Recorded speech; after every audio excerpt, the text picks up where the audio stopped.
ಪ್ರಿಯ ವೀಕ್ಷಕರೇ ನಮಸ್ಕಾರ. ಹರಿಹರಾದಿಗಳು ಮುನಿದರು ಗುರು ಕಾಯುವನಯ್ಯ ಅಂತ ಹೇಳ್ತಾರೆ. ಅಂದರೆ ಜಾತಕದಲ್ಲಿ ಗುರು ಬಹಳ ಬಲಿಷ್ಠನಾಗಿದ್ದರೆ ಬೇರೆ ಯಾವುದು ಕೆಟ್ಟ ಗ್ರಹಸ್ಥಿತಿಗಳ ಪರಿಣಾಮಗಳನ್ನು ಎದುರಿಸಿ ನಿಲ್ಬೋದು ಅಂತ ಅರ್ಥ. ನೋಡಿ ವೀಕ್ಷಕರೇ, ಜೀವನದಲ್ಲಿ ಏನೇ ಕಷ್ಟಗಳು ಬಂದರೂ ಗುರು ಬಲಿಷ್ಠನಾಗಿದ್ದರೆ ಆ ಜಾತಕದಲ್ಲಿ ಆ ಕಷ್ಟಗಳನ್ನು ದಾಟುವ ಒಂದು ಶಕ್ತಿ ಹಾಗೂ ಸಾಮರ್ಥ್ಯವನ್ನು ಆ ಜಾತಕಸ್ಥನಿಗೆ ಸಿಗುತ್ತೆ. ಅಂದರೆ ಇಂಥವರಿಗೆ ದೈವಾನುಗ್ರಹ ಹೆಚ್ಚಿರುತ್ತೆ ಅಂತ ಅರ್ಥ. ಇವತ್ತಿನ ಸಂಚಿಕೆಯಲ್ಲಿ ಗುರು ವೃಷಭ ರಾಶಿಯಿಂದ ಮಿಥುನ ರಾಶಿಗೆ ಪ್ರವೇಶ ಮಾಡೋ ವಿಷಯ ತಿಳಿಸ್ತೀನಿ. ಬಹುಶಃ ನಿಮ್ಮೆಲ್ಲರಿಗೂ ಗೊತ್ತಿರೋ ಹಾಗೆ ಸಾಧಾರಣವಾಗಿ ಗುರು ಒಂದು ರಾಶಿಯಲ್ಲಿ ಹೆಚ್ಚು ಕಡಿಮೆ 1 ವರ್ಷ ಇರ್ತಾನೆ. ಕೆಲವು ಸಂದರ್ಭಗಳಲ್ಲಿ ಅತಿಚಾರ ಅಂತ ಉಂಟಾಗುತ್ತೆ. ಅಂದರೆ ಆಕ್ಸಲರೇಟೆಡ್ ಮೋಷನ್ ಅಂತ 6 ತಿಂಗಳಿಂದ 8 ತಿಂಗಳಿಗೂ ಒಂದು ರಾಶಿಯನ್ನು ಬಿಟ್ಟಿರೋದು ಉಂಟು. ಇನ್ನು ಕೆಲವು ಸಂದರ್ಭಗಳಲ್ಲಿ ವಕ್ರತ್ವದಿಂದ 2 ಅಥವಾ 3 ತಿಂಗಳು ಹೆಚ್ಚಾಗಿ ಕೆಲವು ರಾಶಿಗಳಲ್ಲಿ ಗೋಚರಿಸಿರೋದು ಉಂಟು. ನೋಡಿ ವೀಕ್ಷಕರೇ, ಈ ಬಾರಿ ಗುರು ವೃಷಭ ರಾಶಿಯಿಂದ ಮಿಥುನ ರಾಶಿಗೆ 2025 ಮೇ 8ನೇ ತಾರೀಕು ಪ್ರವೇಶ ಮಾಡಿ 2026 ಮೇ 25ನೇ ತಾರೀಕಿನವರೆಗೂ ಮಿಥುನ ರಾಶಿಯಲ್ಲಿದ್ದು ಆ ನಂತರ ಕಟಕ ರಾಶಿಗೆ ಪ್ರವೇಶ ಮಾಡ್ತಾನೆ. ಅಂದರೆ ಹೆಚ್ಚು ಕಮ್ಮಿ 1 ವರ್ಷ ಇರ್ತಾನೆ. ಆದರೆ ಈ ಬಾರಿ ಕೂಡ ಗುರುವಿಗೆ ಅತಿಚಾರ ಅಂತ ಉಂಟಾಗಿ, ಇದು ಕರೆಕ್ಟಾಗಿ ಗಮನದಿಂದ ಕೇಳಿಸ್ಕೊಳ್ಳಿ, 2025 ಅಕ್ಟೋಬರ್ 3ನೇ ತಾರೀಕಿಗೆ ಮಿಥುನದಿಂದ ಕಟಕ ರಾಶಿಗೆ ಪ್ರವೇಶ ಮಾಡಿಬಿಡ್ತಾನೆ. ಅಲ್ಲಿಗೇನಾಯಿತು ಅಂದರೆ ಆಕ್ಸಿಲರೇಟೆಡ್ ಮೋಷನ್ ಆಯಿತು. ನವೆಂಬರ್ 12ನೇ ತಾರೀಕು ಗುರು ಕಟಕ ರಾಶಿಯಲ್ಲೇ ವಕ್ರ ಆಗ್ತಾನೆ. ಮತ್ತೆ ಡಿಸೆಂಬರ್ 20ನೇ ತಾರೀಕು ವಕ್ರಗತಿಯಲ್ಲಿ ಮತ್ತೆ ಮಿಥುನಕ್ಕೆ ಕಾಲಿಡ್ತಾನೆ. 2026 ಮಾರ್ಚ್ 11ನೇ ತಾರೀಕು ವಕ್ರತ್ವ ಮುಗಿದು ನೇರ ಸಂಚಾರ ಮಿಥುನದಲ್ಲಿ ಶುರುವಾಗಿ ಕಡೆಯದಾಗಿ 2026 ಮೇ 25ನೇ ತಾರೀಕು ಮಿಥುನದಿಂದ ಕಟಕ ರಾಶಿಗೆ ಪ್ರವೇಶ ಮಾಡ್ತಾನೆ. ಹೀಗಾಗಿ ಈ ಬಾರಿ ಮಿಥುನ ರಾಶಿಯಲ್ಲಿ ಗುರು ಸಂಚಾರ ಅಂತ ಹೇಳ್ತೀವಿ, ಸ್ವಲ್ಪ ವಿಚಿತ್ರ ಅಂತಲೇ ನಾವು ಹೇಳಬೇಕು. ನಾನು ಯಾವಾಗಲೂ ಹೇಳೋ ಹಾಗೆ ಇದು ಚಿತ್ರಪಕ್ಷ ಐನಾಂಶದ ಪ್ರಕಾರ ಅಲ್ಲ. ನಾನು ಫಾಲೋ ಮಾಡೋದು ಯಾವಾಗಲೂ ನಮ್ಮ ಪೂಜ್ಯ ತಂದೆಯವರು ಡಾಕ್ಟರ್ ಬಿ ವಿ ರಾಮನ್ರವರ ಐನಾಂಶ ಅಂತ ಹೇಳ್ತಾ ಇರ್ತೀನಿ. ಈ ಸಿಸ್ಟಮ್ ಅಂದರೆ ಡಾಕ್ಟರ್ ಬಿ ವಿ ರಾಮನ್ ಐನಾಂಶ ಮೋಸ್ಟ್ ಆ್ಯಕ್ಯುರೇಟ್ ಅಂತ ನನ್ನ 47 ವರ್ಷದ ಅನುಭವದಿಂದ ನಾನು ಹೇಳಕ್ಕೆ ಇಷ್ಟಪಡ್ತೀನಿ. ನಿಮಗೆಲ್ಲ ಗೊತ್ತಿರೋ ಹಾಗೆ ದಶಕಗಳಿಂದ ನಾನು ಮಾಡಿರೋ ಸಂಚಿಕೆಗಳಲ್ಲಿ ಬಹಳ ಮಟ್ಟಿಗೆ ನನ್ನ ಭವಿಷ್ಯ ನುಡಿಗಳು ಸತ್ಯ ಆಗಿದೆ. ನಾನು ಇದನ್ನು ಸುಮ್ಮನೆ ಹೇಳ್ತಾ ಇಲ್ಲ ವೀಕ್ಷಕರೇ. ಉದಾಹರಣೆಗೆ ನೀವೇ ಬೇಕಾದರೆ ನೋಡಿ, ಹೋದ ವರ್ಷದ ಗುರು ವೃಷಭ ರಾಶಿ ಗೋಚಾರದ ಸಂಚಿಕೆಯಲ್ಲಿ ಪ್ರಪಂಚಕ್ಕೆ ಸಂಬಂಧಪಟ್ಟ ನಾನು ಹೇಳಿರೋ ಎಷ್ಟೋ ಭವಿಷ್ಯ ನುಡಿಗಳು ನಡೆದಿದೆ. ಗುರುವಿನ ಬೇರೆ ಬೇರೆ ಹೆಸರುಗಳು ಬೃಹಸ್ಪತಿ, ದೇವಗುರು, ಜೀವ ಹಾಗೂ ವ್ಯಾಳನ್ ಅಂತ. ದೇವಾನುದೇವತೆಗಳಿಗೂ ಈತ ಗುರು ಆಗ್ತಾನೆ. ಅದಕ್ಕೆ ನೋಡಿ, ಗುರು ಪೀಡಾ ಪರಿಹಾರ ಮಂತ್ರ ಈ ರೀತಿ ಬರುತ್ತೆ: ದೇವಮಂತ್ರಿ ವಿಶಾಲಕ್ಷ ಸದಾಲೋಕ ಹಿತೇ ರಥಃ ಅನೇಕ ಶಿಷ್ಯ ಸಂಪೂರ್ಣ ಪೀಡಾಮರ್ತಮೆ ಗುರು ಅಂತ.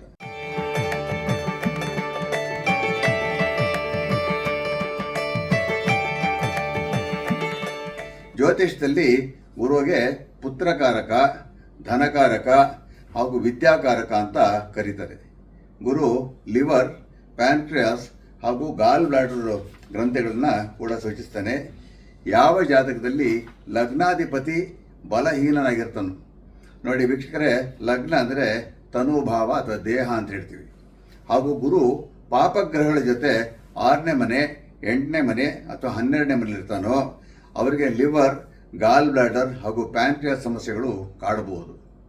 ಯಾವ ಜಾತಕದಲ್ಲಿ ಗುರು ರಾಹು, ಗುರು ಕೇತು, ಗುರು ಶನಿ ಮತ್ತು ಗುರು ಕುಜ ಅತಿ ಸಮೀಪದಲ್ಲಿರ್ತಾರೋ ಸಾಧಾರಣವಾಗಿ ಲಿವರ್ ತೊಂದರೆಗಳು, ಗಾಲ್ ಬ್ಲಾಡರ್ ಹಾಗೂ ಪ್ಯಾನ್ಕ್ರಿಯಾಸ್ ಸಮಸ್ಯೆಗಳು ಕಾಡಬಹುದು. ಹಾಗೆಯೇ ಗುರುವಿಗೆ ನಾವು ಸಂತಾನಕಾರಕ ಅಂತ ಹೇಳೋದ್ರಿಂದ ಈ ರೀತಿ ಗುರು ದೋಷ ಜಾತಕದಲ್ಲಿದ್ದರೆ ಸಂತಾನಕ್ಕೆ ಸಂಬಂಧಪಟ್ಟ ಸಮಸ್ಯೆಗಳು ಕಾಡಬಹುದು. ಇನ್ನು ಕೆಲವರಿಗೆ ಮಕ್ಕಳ ಭಾಗ್ಯ ಕೂಡ ಲಭಿಸದೇ ಇರ್ಬೋದು. ಇನ್ನು ಕೆಲವರಿಗೆ ಮಕ್ಕಳಿಂದ ಸುಖ ಇರಲ್ಲ, ಹಿಂಸೆ ಕೂಡ ಹೆಚ್ಚಾಗುತ್ತೆ. ಗುರು ಬಲವಾಗಿದ್ದರೆ ಅವರು ನಿಜಕ್ಕೂ ಭಾಗ್ಯವಂತರು. ಮನುಷ್ಯನಿಗೆ ಒಳ್ಳೆಯ ಮಕ್ಕಳು, ಒಳ್ಳೆಯ ವಿದ್ಯೆ, ಆರೋಗ್ಯ, ಜ್ಞಾನ ಹಾಗೂ ಅನುಕೂಲಕ್ಕೆ ಆಗುವಷ್ಟು ಹಣ ಇದ್ದರೆ ಅವರೇ ಭಾಗ್ಯವಂತರಲ್ವಾ ವೀಕ್ಷಕರೇ. ಯಾವುದೇ ಜಾತಕದಲ್ಲಿ ಗುರುಗೆ ಬಲ ಇಲ್ಲದಿದ್ದರೆ ಅಂಥ ಜಾತಕಸ್ಥರಿಗೆ ನಾನಾ ರೀತಿಯ ಕಷ್ಟಗಳು ಬರ್ತಾನೆ ಇರುತ್ತೆ. ಗುರುಬಲ ಬರೀ ಮದುವೆಗಲ್ಲ ವೀಕ್ಷಕರೇ, ಎಲ್ಲದಕ್ಕೂ ಗುರುಬಲ ಇರಲೇಬೇಕು. ದುಡ್ಡು, ಆರೋಗ್ಯ, ಸ್ವಗೃಹ, ದೇವರ ಕೃಪಾಕಟಾಕ್ಷ, ಆಧ್ಯಾತ್ಮಿಕ ಚಿಂತನೆಗೆ ಮುನ್ನಡೆ, ಮದುವೆ, ಮುಂಜಿ, ವೃತ್ತಿಯಲ್ಲಿ ಏಳಿಗೆ, ಸಮಾಧಾನ, ಒಳ್ಳೆಯ ಸಂಸಾರ, ಹಣಕ್ಕೆ ಕೊರತೆ ಇಲ್ಲದಿರೋದು, ಒಳ್ಳೆಯ ಕುಟುಂಬ, ತಾಯಿ ತಂದೆಗಳ ಆಶೀರ್ವಾದ, ಒಳ್ಳೆಯ ಸಂಸ್ಕಾರಗಳು, ನ್ಯಾಯ, ಧರ್ಮ, ವಿಶಾಲ ಹೃದಯ, ಎಲ್ಲದಕ್ಕೂ ಗುರುಬಲ ಇರಲೇಬೇಕು. ಗುರುಬಲ ಪಡೆಯೋದಕ್ಕೆ ನಾನಾ ಮಾರ್ಗಗಳನ್ನು ನಮ್ಮ ಋಷಿಮುನಿಗಳು ಸೂಚಿಸ್ತಾರೆ. ಜಾತಕದಲ್ಲಿ ಗುರುವಿಗೆ ಬಲ ಇಲ್ಲ ಅಂದರೆ ನಾವು ಕೊರಗಬಾರ್ದು ಅಥವಾ ಬೇಸರ ಪಡ್ಕೋಬಾರ್ದು. ನಾವು ಕೆಲವು ನಿಯಮಗಳನ್ನು ಪಾಲಿಸಿ ಕೆಲವು ಮಂತ್ರ ಜಪಗಳು ಹಾಗೂ ಸೂಕ್ತ ದೈವ ಕಾರ್ಯಗಳನ್ನು ಮಾಡಿಕೊಂಡ್ರೆ ಸ್ವಲ್ಪ ಮಟ್ಟಿಗೆ ಗುರುಬಲವನ್ನು ಹೆಚ್ಚಿಸ್ಕೋಬಹುದು. ಗುರು ವೃಷಭದಿಂದ ಮಿಥುನ ರಾಶಿಗೆ ಪ್ರವೇಶ ಮಾಡೋ ಸಮಯಕ್ಕೆ ಅಂದರೆ IST ಅಂದರೆ 2025 ಮೇ 8ನೇ ತಾರೀಕು ಗುರುವಾರ ಬೆಳಗ್ಗೆ 1:48 ಒಂದು ಕುಂಡ್ಲಿಯನ್ನು ಹಾಕ್ತೀನಿ. ಈ ಕುಂಡ್ಲಿಯಲ್ಲಿ ಗ್ರಹಸ್ಥಿತಿಗಳು ಈ ರೀತಿ ಇರುತ್ತೆ. ಕುಂಭಲಗ್ನ, ದ್ವಿತೀಯದಲ್ಲಿ ಅಂದರೆ ಮೀನದಲ್ಲಿ ಉಚ್ಚ ಶುಕ್ರ, ಶನಿ ಹಾಗೂ ರಾಹು, ತೃತೀಯ ಅಂದರೆ 3ನೇ ಮನೆಯಲ್ಲಿ ಮೇಷದಲ್ಲಿ ರವಿ ಹಾಗೂ ಬುಧ, ಪಂಚಮದಲ್ಲಿ ಅಂದರೆ ಮಿಥುನದಲ್ಲಿ ಗುರು, ಷಷ್ಠದಲ್ಲಿ 6ನೇ ಮನೆಯಲ್ಲಿ ನೀಚ ಕುಜ, ಹಾಗೆಯೇ ಅಷ್ಟಮದಲ್ಲಿ ಅಂದರೆ ಕನ್ಯಾದಲ್ಲಿ ಚಂದ್ರ ಹಾಗೂ ಕೇತು. ಇನ್ನು ಸಾಧಾರಣವಾಗಿ ಪ್ರಪಂಚಕ್ಕೆ ಹಾಗೂ ಹೆಚ್ಚಾಗಿ ನಮ್ಮ ಭಾರತಕ್ಕೆ ಸಂಬಂಧಪಟ್ಟ ಹಾಗೆ ಈ ಗ್ರಹಸ್ಥಿತಿಗಳ ಪ್ರಭಾವ ನನ್ನ ಪ್ರಕಾರ ಹೀಗಿರಬಹುದು. ಕುಂಭಲಗ್ನ ವಾಯುತತ್ವ ರಾಶಿ, ಇದರ ಮೇಲೆ ಗುರು ದೃಷ್ಟಿ ಇರೋದ್ರಿಂದ ಗುರುಗೂ ನಾವು ವಾಯುಗ್ರಹ ಅಂತ ಹೇಳೋದು. ಹಾಗೆಯೇ ಗುರು ಕೂಡ ವಾಯುತತ್ವ ರಾಶಿಯಲ್ಲೇ ಇರೋದ್ರಿಂದ ಅಲ್ಲಲ್ಲಿ ಗಾಳಿ ವೇಗ ಹೆಚ್ಚಾಗಿ, ಸಮುದ್ರ ಉಬ್ಬರ ಹೆಚ್ಚಾಗಿ ಪ್ರಕೃತಿಗೆ ಹಾನಿ ಉಂಟಾಗ್ಬೋದು. ಮಿಥುನ ಅಮೇರಿಕ ದೇಶವನ್ನು ಸೂಚಿಸುತ್ತೆ. ಹೋದ ಬಾರಿ ಕೂಡ ಹೇಳಿದ್ದೆ ಏನಂದರೆ ಅಮೇರಿಕಾದಲ್ಲಿ ಫಾರೆಸ್ಟ್ ಫೈರ್ಸ್ ಆಗುತ್ತೆ, ಏರ್ ಕ್ರ್ಯಾಶಸ್ ಆಗುತ್ತೆ ಮತ್ತು ಟ್ರಂಪ್ ಯೋಗಕ್ಷೇಮಕ್ಕೆ ಅಷ್ಟು ಒಳ್ಳೆಯದಲ್ಲ ಅಂತ. ಪ್ರಕೃತಿ ತಾಣಗಳಲ್ಲಿ ಎಡವಟ್ಟುಗಳಾಗುತ್ತೆ ಅಂತಲೂ ಹೇಳಿದ್ದೆ ವೀಕ್ಷಕರೇ. ಹೋದ ಗುರು ಸಂಚಿಕೆಯಲ್ಲಿ 2024 ಗುರು ಸಂಚಿಕೆಯಲ್ಲಿ ನೀವು ನೋಡ್ಕೋಬೋದು ಅದನ್ನು.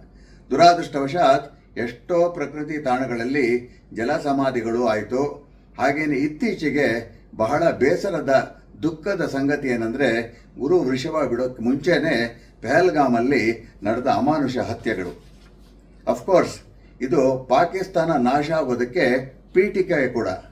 ಕೆಲವು ವರ್ಷಗಳ ಹಿಂದೆ ಹೇಳಿದ್ದೆ, ಯಾವತ್ತೋ ಒಂದು ದಿನ ಪಾಕಿಸ್ತಾನ ಭೂಮಿಯಲ್ಲಿ ಇರೋದಿಲ್ಲ ಅಂತ, ಸಂಪೂರ್ಣ ನಿರ್ಮೂಲ ಆಗಿಬಿಡುತ್ತೆ ಅಂತ ಹೇಳಿದೆ. It will disappear from the world map ಅಂತಾನು ಹೇಳಿದ್ದೆ. ಇದು ನೀವು ಹಿಂದಿನ ಸಂಚಿಕೆಗಳಿಂದ ತಿಳ್ಕೋಬಹುದು. ಇದು ಯಾಕೆ ಹೇಳ್ತಾ ಇದ್ದೀನಿ ಅಂದರೆ ಗ್ರಹಗಳು ಹೇಗೆ ಪ್ರಪಂಚ ಹಾಗೂ ಮನುಷ್ಯನ ಮೇಲೆ ಪ್ರಭಾವ ಬೀರುತ್ತೆ ಅಂತ ತಿಳ್ಕೊಳ್ಳೋದಕ್ಕೆ. ಹಾಗೇನೆ ಈ ಬಾರಿ ಕೂಡ ಅಮೆರಿಕದಲ್ಲಿ ಮಾತ್ರ ಅಲ್ಲ, ಪ್ರಪಂಚಾದ್ಯಂತ ಅಗ್ನಿ ಅವಘಡಗಳು, ಪ್ರಕೃತಿ ವಿಕೋಪಗಳು ಹೆಚ್ಚಾಗ್ಬೋದು. ಹಾಗೆಯೇ ಟ್ರಂಪ್ ಯೋಗಕ್ಷೇಮಕ್ಕೂ ಒಳ್ಳೆಯದಲ್ಲ. ಭಾರತದಲ್ಲೂ ಪರಿಸರ ಮಾಲಿನ್ಯ ಹೆಚ್ಚುತ್ತೆ, ಅಂದರೆ ಪೊಲ್ಯೂಷನ್ ಕೂಡ ಹೆಚ್ಚಾಗಬಹುದು.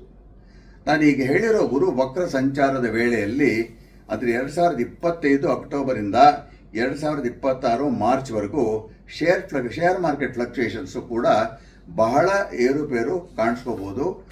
ಲಗ್ನಾಧಿಪತಿ ಶನಿ ದ್ವಿತೀಯದಲ್ಲಿ ರಾಹುಗ್ರಸ್ತನಾಗಿರೋದ್ರಿಂದ ಮತ್ತೆ ಭಯೋತ್ಪಾದಕರ ಹುಚ್ಚಾಟ ಹೆಚ್ಚಾಗಿ ವಿನಾಶಕಾಲಿ ವಿಪರೀತ ಬುದ್ಧಿ ಅಂತ ಹೇಳ್ತಾರಲ್ಲ ಹಾಗೆ ಭಯೋತ್ಪಾದಕರ ಕರ್ಮದ ಕೂಡ ತುಂಬಿ ಅವರಿಗೆ ಪೆಟ್ಟು ಮೇಲೆ ಪೆಟ್ಟು ಬೀಳುತ್ತೆ. ಹೋದ ಗುರುಬಲ ಸಂಚಿಕೆಯಲ್ಲಿ ಹೇಳಿದ್ದೆ, ನಾನು ಸ್ಪಷ್ಟವಾಗಿ ಹೇಳಿದೆ, ಏನಂದ್ರೆ ಅಂತಾರಾಷ್ಟ್ರೀಯ ಭಯೋತ್ಪಾದಕನೊಬ್ಬ ಅವನ್ನ ಸೆರೆ ಹಿಡಿತಾರೆ ಅಂತ. ಈಗ ಅಮೆರಿಕದಿಂದ ನಮ್ಮ ಭಾರತ ದೇಶಕ್ಕೆ ಕಳಿಸಿ ಅವನಿಗೆ ಶಿಕ್ಷೆಗೆ ಏನು ಮಾಡಬೇಕು ಅದು ಮಾಡ್ತಾ ಇದ್ದಾರೆ. ಇದು ಭಾರತದ ಸಾಧನೆಯ ಹೆಮ್ಮೆ ವಿಷಯ. ಜಲತತ್ವ ರಾಶಿಯಲ್ಲಿ ಶನಿ ಹಾಗೂ ರಾಹು ಇದ್ದರೆ ಸಮುದ್ರದಲ್ಲಿ ಹಡಗುಗಳ ಯೋಗಕ್ಷೇಮಕ್ಕೆ ಒಳ್ಳೆಯದಲ್ಲ. ಅಲ್ಲಿ ಇಲ್ಲಿ ಬೋಟ್ ಆಕ್ಸಿಡೆಂಟ್ಸ್ ಕೂಡ ಹೆಚ್ಚಾಗಬಹುದು. ರಾಹು ಸ್ಥಿತಿಯಿಂದ ಮದ್ಯಪಾನದ ಬೆಲೆಗಳು ಏರಬಹುದು. ಇನ್ನು ಶುಕ್ರ ಉಚ್ಚಸ್ಥಾನದಲ್ಲಿರೋದು ವಿಚಿತ್ರ ಹೊಸ ವಾಹನಗಳು ಕೂಡ ಕಾಣಿಸ್ಕೋಬಹುದು. ಈ ಬಾರಿ ಶುಕ್ರನ ಜೊತೆ ಶನಿ ಹಾಗೂ ರಾಹು ಇರೋದ್ರಿಂದ ಮತ್ತೆ ಒಂದು ಹೆಸರಾಂತಕ ಸಿನಿಮಾ ಸಾಧಕರ ಯೋಗಕ್ಷೇಮಕ್ಕೆ ಒಳ್ಳೆಯದಲ್ಲ. ಹಾಗೆಯೇ ಅಂತಾರಾಷ್ಟ್ರೀಯ ಮಟ್ಟದಲ್ಲಿ ಭಾರತೀಯ ಸಿನಿಮಾ ರಂಗಕ್ಕೆ ಮತ್ತಷ್ಟು ಪ್ರಶಸ್ತಿಗಳು ಲಭ್ಯ ಆಗುತ್ತೆ. ಅಂದರೆ ನಮ್ಮ ಸಿನಿಮಾ ರಂಗದ ಸಾಧನೆಯು ಹೆಚ್ಚುತ್ತೆ. ಲಗ್ನದ ಮೇಲೆ ನೀಚಕುಜನ ಅಷ್ಟಮ ದೃಷ್ಟಿ ಇರೋದ್ರಿಂದ ರಾಷ್ಟ್ರದಲ್ಲೂ ಹಾಗೂ ರಾಜ್ಯದಲ್ಲೂ ಕೆಲ ಪ್ರತಿಷ್ಠಿತ ನಾಯಕರ ಆರೋಗ್ಯದಲ್ಲಿ ಬಹಳ ಹೆಚ್ಚಾಗಿ ಆರೋಗ್ಯದ ಏರುಪೇರುಗಳು ತೋರಿಸ್ಕೋಬೋದು. ರವಿ ಹಾಗೂ ಬುಧನ ಸ್ಥಿತಿಗತಿಗಳಿಂದ ಕರ್ನಾಟಕ ರಾಜಕಾರಣದಲ್ಲಿ ಸ್ವಲ್ಪ ವಿಚಿತ್ರ ಬೆಳವಣಿಗೆಗಳು ಕಾಣಬಹುದು. ನಮ್ಮ ಭಾರತದ ಮುನ್ನಡೆ ಇನ್ನಷ್ಟು ಕೀರ್ತಿ ಪ್ರತಿಷ್ಠೆ ತರುತ್ತೆ. ಅಂತಾರಾಷ್ಟ್ರೀಯ ಯುದ್ಧ ಭೀತಿ ಸ್ವಲ್ಪ ಹೆಚ್ಚಾಗಬಹುದು. ಅಷ್ಟಮದಲ್ಲಿ ಚಂದ್ರ ಹಾಗೂ ಕೇತು ಇದ್ದರೆ ಪಾಕಿಸ್ತಾನದ ಕರ್ಮದ ಕೊಡ ತುಂಬಿ ತಕ್ಕ ಶಾಸ್ತಿ ಆಗುತ್ತೆ, ಮಣ್ಣು ಮುಕ್ಕತ್ತೆ. ಹೋದ ಗುರು ಸಂಚಿಕೆಯಲ್ಲಿ ಸ್ಪಷ್ಟವಾಗಿ ಹೇಳಿದ್ದೆ, 2024 ಗುರು ಸಂಚಿಕೆಯಲ್ಲಿ ಅಂದರೆ ಪಾಕಿಸ್ತಾನ ಅದರ ಸಮಾಧಿಯನ್ನು ತೋಡ್ಕೊಳ್ಳುತ್ತೆ ಅಂತ. ಕರ್ಮ ಯಾರನ್ನೂ ಬಿಡೋದಿಲ್ಲ ವೀಕ್ಷಕರೇ. ನಮ್ಮ ಭಾರತ ಪಾಕಿಸ್ತಾನಕ್ಕೆ ತಕ್ಕ ಪಾಠ ಕಲಿಸುತ್ತೆ. ಮೇರಾ ಭಾರತ್ ಮಹಾನ್ ದೀರ್ಘ ಅಧ್ಯಯನ ಮಾಡಿ ಗುರು ಗ್ರಹದ ಪ್ರಭಾವ ಪ್ರಪಂಚದ ಮೇಲೆ ಹೇಗಿರುತ್ತೆ ಅಂತ ನಾನು ಸೂಚಿಸಿದ್ದೀನಿ. ಮನುಷ್ಯನೇ, ದೇವರಲ್ಲ. ಯಾವುದೇ ಕ್ಷೇತ್ರದಲ್ಲಿ ಮನುಷ್ಯ 100% ಗ್ಯಾರಂಟಿ ಅನ್ನೋ ಪದ ಉಪಯೋಗಿಸೋಕ್ಕೆ ಆಗೋದೇ ಇಲ್ಲ ವೀಕ್ಷಕರೇ. ನೋಡಿ, ಈ ಅದ್ಭುತ ಶ್ಲೋಕವನ್ನು ನಾವು ನೆನೆಸ್ಕೊಳ್ಳೇಬೇಕು. ಫಲಾನಿ ಗ್ರಹಾಚಾರೇಣ ಸೂಚಯಂತಿ ಮನೀಷಿಣಃ ಕೋ ಭಕ್ತ ತಾರತಮ್ಯಸ್ಯ ತಮೇಕಂ ವೇದ ಸಂವಿನ ಅಂತ ಹೇಳುತ್ತೆ.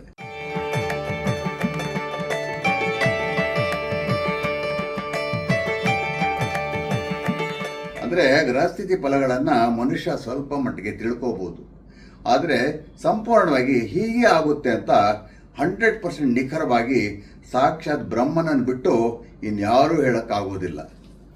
ಇನ್ನು ಗ್ರಹ ಸಂಚಾರಗಳು ಬದಲಾದಾಗ ಕೆಲವರಿಗೆ ಒಳ್ಳೆಯದು, ಕೆಲವರಿಗೆ ಅಷ್ಟು ಒಳ್ಳೆಯದಲ್ಲ.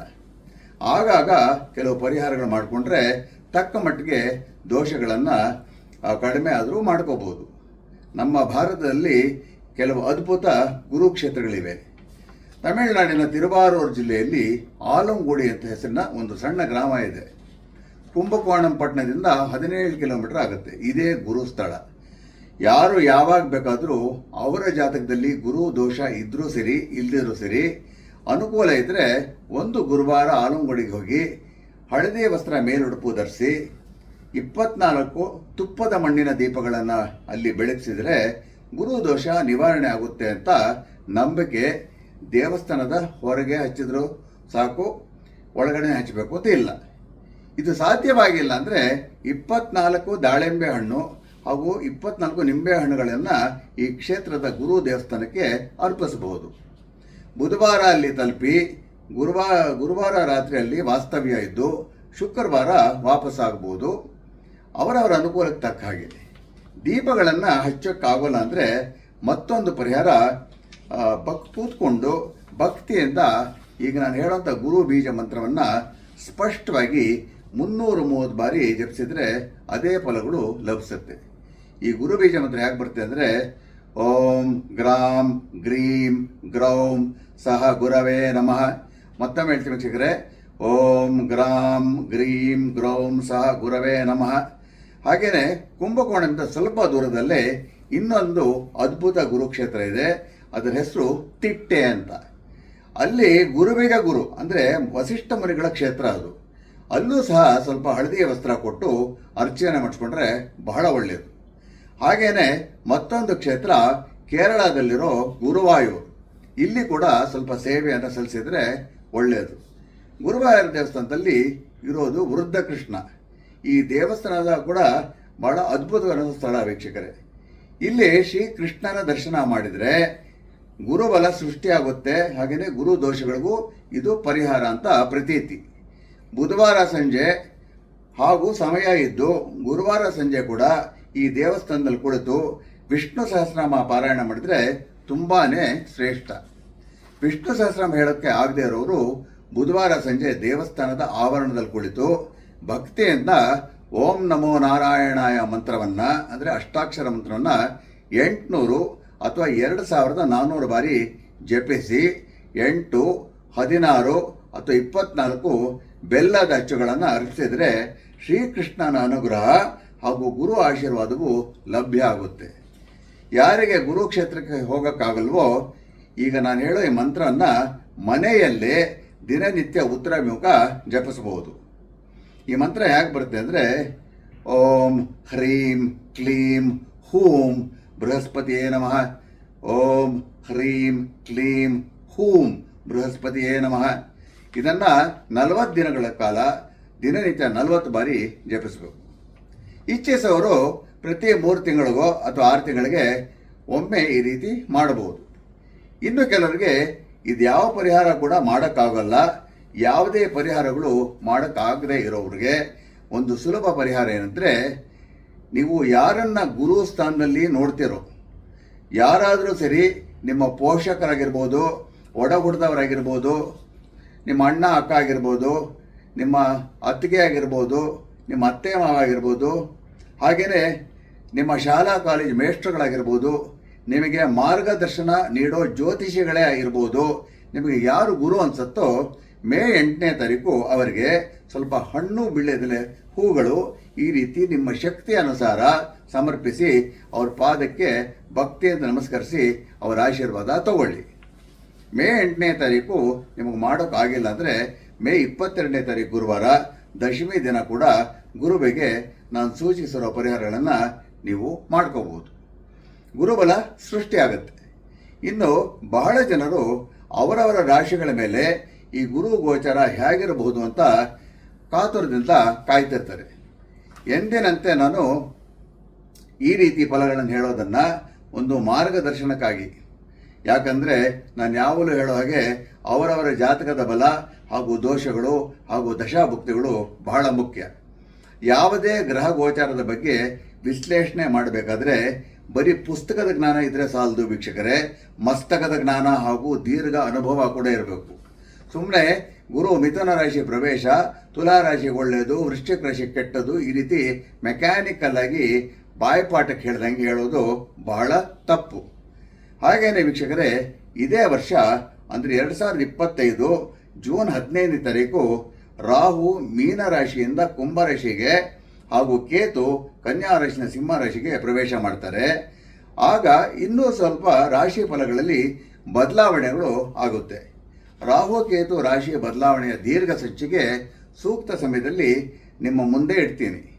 ಎಲ್ಲ ಗ್ರಹ ಸ್ಥಿತಿಗಳು ಬಹಳ ದೀರ್ಘಕಾಲ ನಾನು ಅಧ್ಯಯನ ಮಾಡಿ ನಾನು ಯಾವ ರಾಶಿಗೆ ಏನು ಫಲಗಳು ನಿರೀಕ್ಷಿಸಬಹುದು ಅಂತ ತಮಗೆ ತಿಳಿಸ್ತೀನಿ.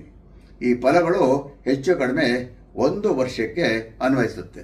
ಈಗ ಮೇಷರಾಶಿ ರಾಶ್ಯಾಧಿಪತಿ ಕುಜ ಚತುರ್ಥದಲ್ಲಿ ನೀಚತ್ವ ಹೊಂದಿರೋದು ತಾಯಿ ಯೋಗಕ್ಷೇಮಕ್ಕೆ ಒಳ್ಳೆಯದಲ್ಲ. ಚತುರ್ಥಕ್ಕೆ ನಾವು ಮಾತೃಸ್ಥಾನ ಅಂತ ಹೇಳ್ತೀವಿ ನೋಡಿ. ಜೊತೆಯಲ್ಲಿ ಮಾತೃ ಸ್ಥಾನಾಧಿಪತಿ ಹಾಗೂ ಮಾತೃಕಾರಕ ಚಂದ್ರ ಷಷ್ಠದಲ್ಲಿ 6ನೇ ಮನೆಯಲ್ಲಿ ಅದೊಂದು ದುಸ್ಥಾನ ಅಂತ ಹೇಳ್ತೀವಿ.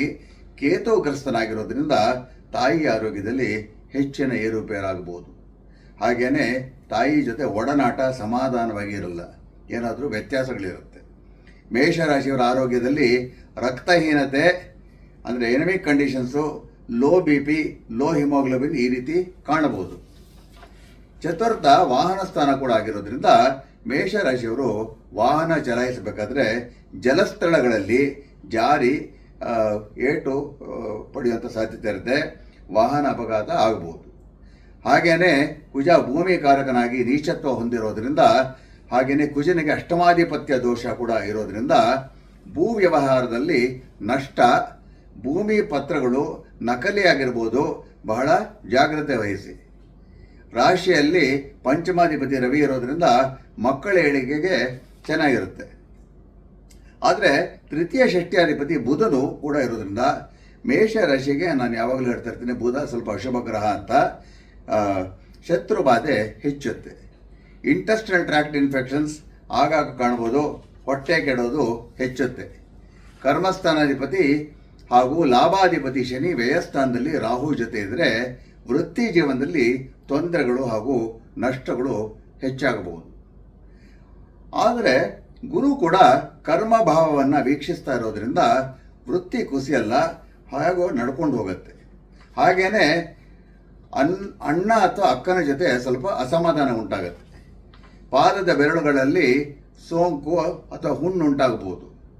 ಸಪ್ತಮದ ಮೇಲೆ ಗುರು ದೃಷ್ಟಿ ಇರೋದ್ರಿಂದ ಈ ರಾಶಿಯವರ ಮದುವೆ ಪ್ರಯತ್ನಗಳು ಫಲಿಸುತ್ತೆ. ಸಪ್ತಮದ ಮೇಲೆ ಕುಜನ ಚತುರ್ಥ ದೃಷ್ಟಿಯಿಂದ ದಾಂಪತ್ಯದಲ್ಲಿ ಪರಸ್ಪರ ಅಸಮಾಧಾನ ಇರುತ್ತೆ, ವಾಗ್ವಾದಗಳು ನಡೆಯಬಹುದು. ಹಾಗೇನೆ ತೃತೀಯದಲ್ಲಿ ಗುರು ಇದ್ರೆ ಸ್ವಲ್ಪ ಪುಣ್ಯಕ್ಷೇತ್ರ ದರ್ಶನ ಕೂಡ ಆಗುತ್ತೆ. ಪರಿಹಾರಗಳು: ರಾಷ್ಟ್ರಾಧಿಪತಿ ಕುಜ ನೀಚ ರಾಶಿಯಲ್ಲಿ ಇರೋದ್ರಿಂದ ಕುಜನನ್ನ ಬಲಪಡಿಸಬೇಕು. ಅದಕ್ಕೆ ಮೇಷರಾಶಿಯವರು 9 ಮಂಗಳವಾರಗಳು ಸ್ವಲ್ಪ ತೊಗರಿ ಬೇಳೆ ಸುಬ್ರಹ್ಮಣ್ಯ ದೇಗುಲಕ್ಕೆ ಅರ್ಪಿಸಿ, ಹಾಗೇನೆ ದಿನನಿತ್ಯ ಬೆಳಗ್ಗೆ ಸ್ನಾನದ ನಂತರ ಈ ಮಂತ್ರವನ್ನು 28 ಬಾರಿ ಜಪಿಸಿ, ಧರಣೇ ಗರ್ಭ ಸಂಭೂತಂ ವಿದ್ಯುತ್ಕಾಂತಿ ಸಮಪ್ರಭಂ ಕುಮಾರಂ ಶಕ್ತಿಹಸ್ತಂ ಚ ಮಂಗಳಂ ಪ್ರಣಮಾಮ್ಯಹಂ. ಮತ್ತೊಮ್ಮೆ ಹೇಳ್ತೀವಿ ವೀಕ್ಷಕರೇ, ಧರಣೇ ಗರ್ಭ ಸಂಭೂತಂ ವಿದ್ಯುತ್ಕಾಂತಿ ಸಮಪ್ರಭಂ ಕುಮಾರಂ ಶಕ್ತಿಹಸ್ತಂ ಚ ಮಂಗಳಂ ಪ್ರಣಮಾಮ್ಯಹಂ. ಹಾಗೇನೆ ಮೊದಲನೇ ಹಾಗೂ 9ನೇ ಮಂಗಳವಾರ ತೊಗರಿಬೇಳೆ ಜೊತೆ ಸ್ವಲ್ಪ ಕೆಂಪು ವಸ್ತ್ರವನ್ನು ಕೂಡ ಅರ್ಪಿಸಿ.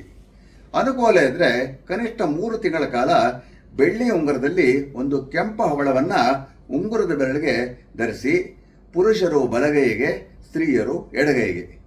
ಇಷ್ಟು ವೀಕ್ಷಕರೇ ಮೇಷರಾಶಿಗೆ ಸಂಬಂಧಪಟ್ಟಿದ್ದು. ವೃಷಭ ರಾಷ್ಟ್ರಾಧಿಪತಿ ಶುಕ್ರ ಲಾಭಸ್ಥಾನದಲ್ಲಿ ಉಚ್ಚನಾಗಿ ಇರೋದು ಬಹಳ ಒಳ್ಳೆಯದು.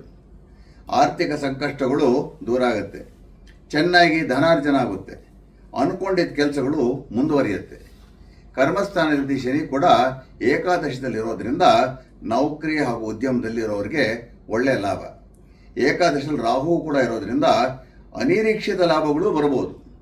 ವ್ಯಯಸ್ಥಾನದಲ್ಲಿ ಚತುರ್ಥಾಧಿಪತಿ ರವಿ ಇರೋದ್ರಿಂದ ಹೊಸ ಭೂಮಿ ಅಥವಾ ಮನೆ ಖರೀದಿ ವಿಷಯದಲ್ಲಿ ನಷ್ಟ ಉಂಟಾಗುತ್ತೆ. ಹೊಸ ಖರೀದಿ ಸದ್ಯಕ್ಕೆ ಬೇಡ. ಇನ್ನು ದ್ವಿತೀಯ ಪಂಚಮಾಧಿಪತಿ ಬುಧ ವ್ಯಯದಲ್ಲಿದ್ದರೆ ಸಂಪಾದನೆ ಚೆನ್ನಾಗಿದ್ರೂ ಖರ್ಚು ಹೆಚ್ಚು, ಅಂದರೆ ದುಂದು ವೆಚ್ಚ ಮಾಡ್ತಾರೆ ಅಂತ. ಮಕ್ಕಳ ವರ್ತನೆಯಿಂದ ಮನಸ್ಸಿಗೇನೋ ಬೇಸರ ಉಂಟಾಗತ್ತೆ. ಗರ್ಭಿಣಿಯರು ಅಗ್ನಿ ಸ್ಥಳಗಳಲ್ಲಿ ಅಂದರೆ ಅಡುಗೆ ಮನೆಯಲ್ಲಿ ಹಾಗೂ ಎಲೆಕ್ಟ್ರಿಕಲ್ ಪಾಯಿಂಟ್ಸ್ ಹತ್ರ ಹೆಚ್ಚಿನ ಜಾಗ್ರತೆ ವಹಿಸಬೇಕು. ಪಂಚಮದಲ್ಲಿ ಚಂದ್ರ ಹಾಗೂ ಕೇತು ಇದ್ದರೆ ಗರ್ಭಧಾರಣೆ ಯೋಚಿಸುವವರು 3 ತಿಂಗಳು ಮುಂದೂಡಿದರೆ ಬಹಳ ಒಳ್ಳೆಯದು. ಹಾಗೆಯೇ ವೃಷಭ ರಾಶಿಯವರ ಎಳೆಯ ಮಕ್ಕಳಿಗೆ ಅನಿರೀಕ್ಷಿತವಾಗಿ ಅವರ ಕಣ್ಣಿಗೆ ಚೂಪಾದ ವಸ್ತುವಿನಿಂದ ಪೆಟ್ಟಾಗುವಂಥ ಸಾಧ್ಯತೆ ಇರುತ್ತೆ. ಸೊ ತಾಯಿಯಂದರು ಅವರ ಎಳೆಯ ಮಕ್ಕಳನ್ನ ಎತ್ಕೊಂಡಿದ್ರೆ ಕೈಯಲ್ಲಿ ಸೌಟೋ ಚಾಕುನೋ ಇಟ್ಕೊಂಡು ಓಡಾಡಬೇಡಿ, ಇಲ್ಲದ್ರೆ ತೊಂದರೆಗಳುಂಟಾಗುತ್ತೆ. ತೃತೀಯದಲ್ಲಿ ನೀಚ ಕುಜ ಇದ್ದರೆ ಒಡ ಹುಟ್ಟಿದವ್ರ ಜೊತೆ ಸ್ವಲ್ಪ ಮನಸ್ತಾಪಗಳಾಗತ್ತೆ. ಹಾಗೇನೆ ಒಡ ಹುಟ್ಟಿದವರ ಸಮಸ್ಯೆಗಳಿಂದ ಕೂಡ ಮನಸ್ಸಿಗೆ ಬೇಸರ ಉಂಟಾಗಬಹುದು. ಇನ್ನು ಇವ್ರಿಗೆ ಪರಿಹಾರ ಏನಂದರೆ ಪಂಚಮಾಧಿಪತಿ ಬುಧನನ್ನು ಬಲಪಡಿಸಬೇಕು. ಬುಧನು ಮಹಾವಿಷ್ಣುವನ್ನು ಸೂಚಿಸ್ತಾನೆ. ಹಾಗೇನೆ ಬುಧ ಕುಜನ ಮನೆಯಲ್ಲಿದ್ದರೆ ಮಹಾವಿಷ್ಣುವಿನ ನರಸಿಂಹ ರೂಪವನ್ನು ಸೂಚಿಸ್ತಾನೆ. ಹೀಗಾಗಿ ವೃಷಭ ರಾಶಿಯವರು ಈ ನರಸಿಂಹ ಮಂತ್ರವನ್ನು ದಿನನಿತ್ಯ ಸಂಜೆ ಸೂರ್ಯಾಸ್ತಮದ ನಂತರ ಉತ್ತರಾಭಿಮುಖ 54 ಬಾರಿ ಜಪಿಸಿ. ಈ ಮಂತ್ರ ಯಾವ ರೀತಿ ಬರುತ್ತೆ ಅಂದರೆ, ಉಗ್ರಂ ವೀರಂ ಮಹಾವಿಷ್ಣುಂ ಜ್ವಲಂತಂ ಸರ್ವತೋಮುಖಂ ನಾರಸಿಂಹಂ ಭೀಷಣಂ ಭದ್ರಂ ಮೃತ್ಯೋರ್ಮೃತ್ಯಂ ನಮಾಮ್ಯಹಂ. ಮತ್ತೊಮ್ಮೆ ಹೇಳ್ತೀವಿ ವೀಕ್ಷಕರೇ, ಉಗ್ರಂ ವೀರಂ ಮಹಾವಿಷ್ಣುಂ ಜ್ವಲಂತಂ ಸರ್ವತೋಮುಖಂ ನಾರಸಿಂಹಂ ಭೀಷಣಂ ಭದ್ರಂ ಮೃತ್ಯೋರ್ಮೃತ್ಯಂ ನಮಾಮ್ಯಹಂ. ಹಾಗೆಯೇ ಬೆಳಗ್ಗೆ ಉತ್ತರಾಭಿಮುಖ ಅಷ್ಟಾಕ್ಷರ ಮಂತ್ರ ಅಂದರೆ ಓಂ ನಮೋ ನಾರಾಯಣಾಯ ಮಂತ್ರವನ್ನು 108 ಬಾರಿ ಜಪಿಸಿದರೆ ಬಹಳ ಒಳ್ಳೆಯದು. ಹಾಗೇನೆ ಅನಿಸಿದರೆ ಈಗ ಚಿಕ್ಕದೊಂದು ಈ ನರಸಿಂಹ ಗಾಯತ್ರಿ ಮಂತ್ರವನ್ನು 24 ಬಾರಿ ಉತ್ತರಾಭಿಮುಖ ಜಪಿಸಬಹುದು.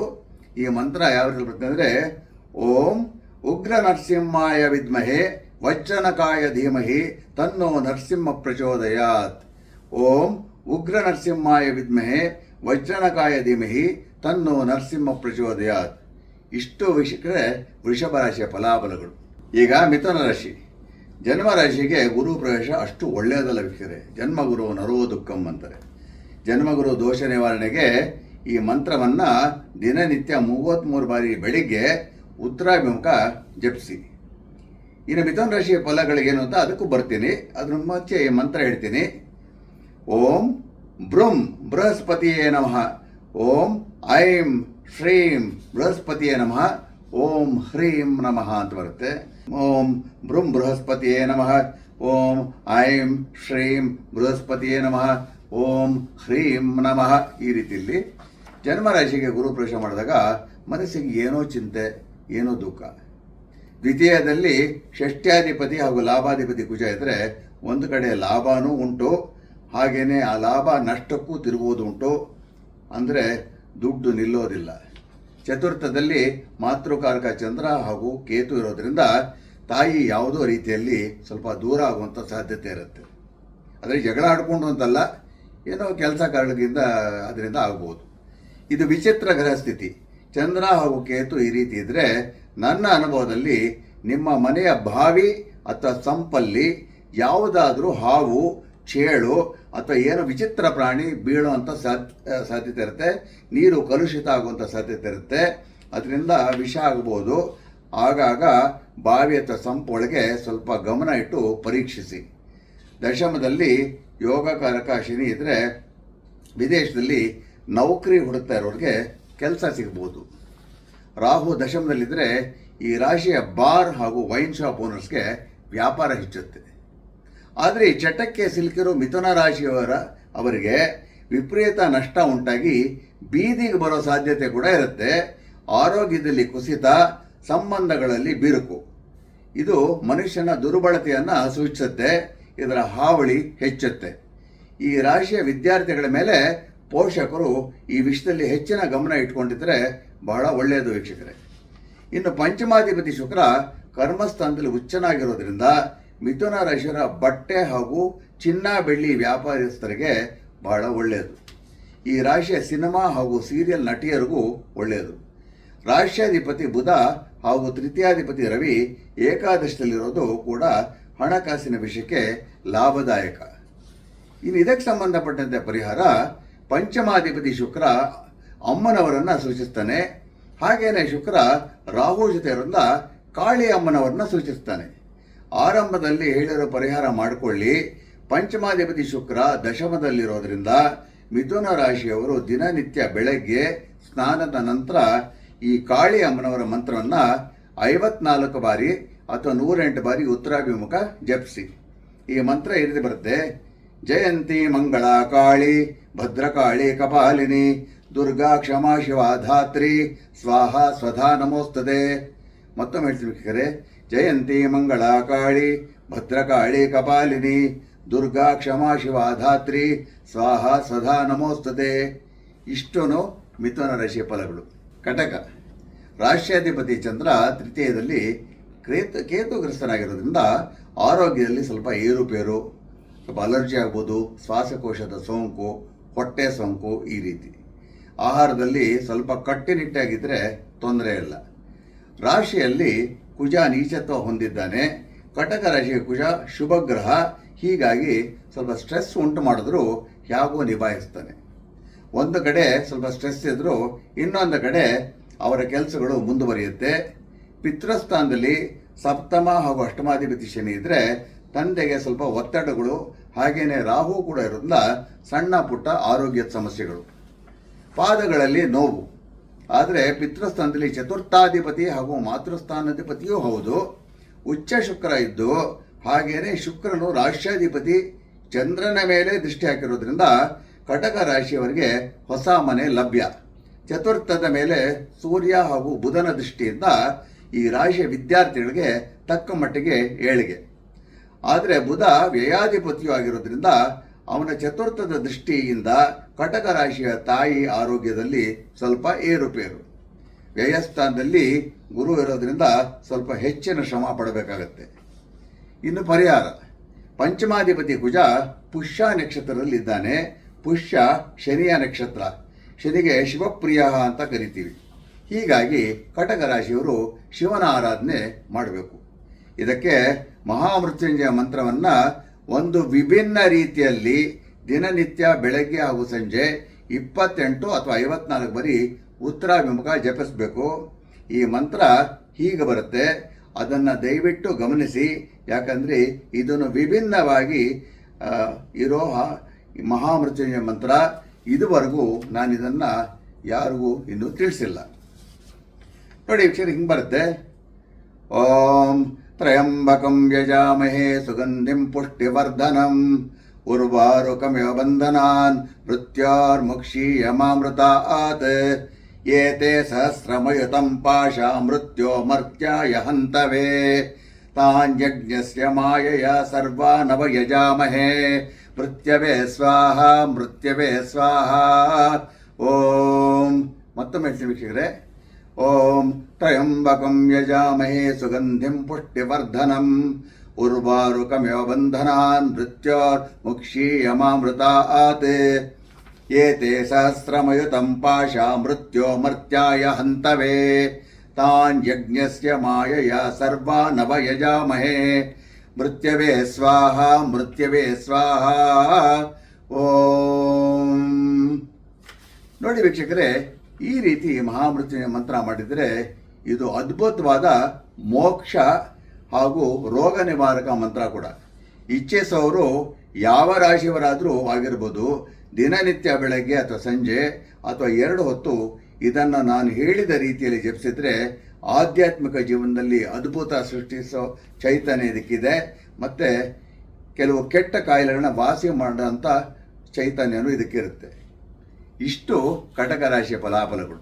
ಸಿಂಹ ರಾಷ್ಟ್ರಾಧಿಪತಿ ರವಿ 9ನೇ ಮನೆ ಅಂದರೆ ಭಾಗ್ಯಸ್ಥಾನದಲ್ಲಿ ಬಲಿಷ್ಠನಾಗಿ ಉಚ್ಚ ಸ್ಥಾನದಲ್ಲಿ ಇದ್ದಾನೆ. ಜೊತೆಯಲ್ಲಿ ದ್ವಿತೀಯ ಲಾಭಾಧಿಪತಿ ಬುಧನೂ ಇದ್ದಾನೆ. ಸಿಂಹ ರಾಶಿಯವರಿಗೆ ಯಶಸ್ಸು ಸಿಗುತ್ತೆ, ಆರ್ಥಿಕ ತೊಂದರೆಗಳು ದೂರ ಆಗುತ್ತೆ, ಹಾಗೆಯೇ ಸಮಾಜದಲ್ಲಿ ಒಂದು ಸ್ಥಾನಮಾನ ಸಿಗುತ್ತೆ. ದ್ವಿತೀಯದಲ್ಲಿ ವ್ಯಯಾಧಿಪತಿ ಚಂದ್ರ ಕೇತುಗ್ರಸ್ತನಾಗಿರೋದ್ರಿಂದ ಕೌಟುಂಬಿಕ ಜೀವನದಲ್ಲಿ ಒತ್ತಡಗಳು ಹೆಚ್ಚಾಗಿರುತ್ತೆ.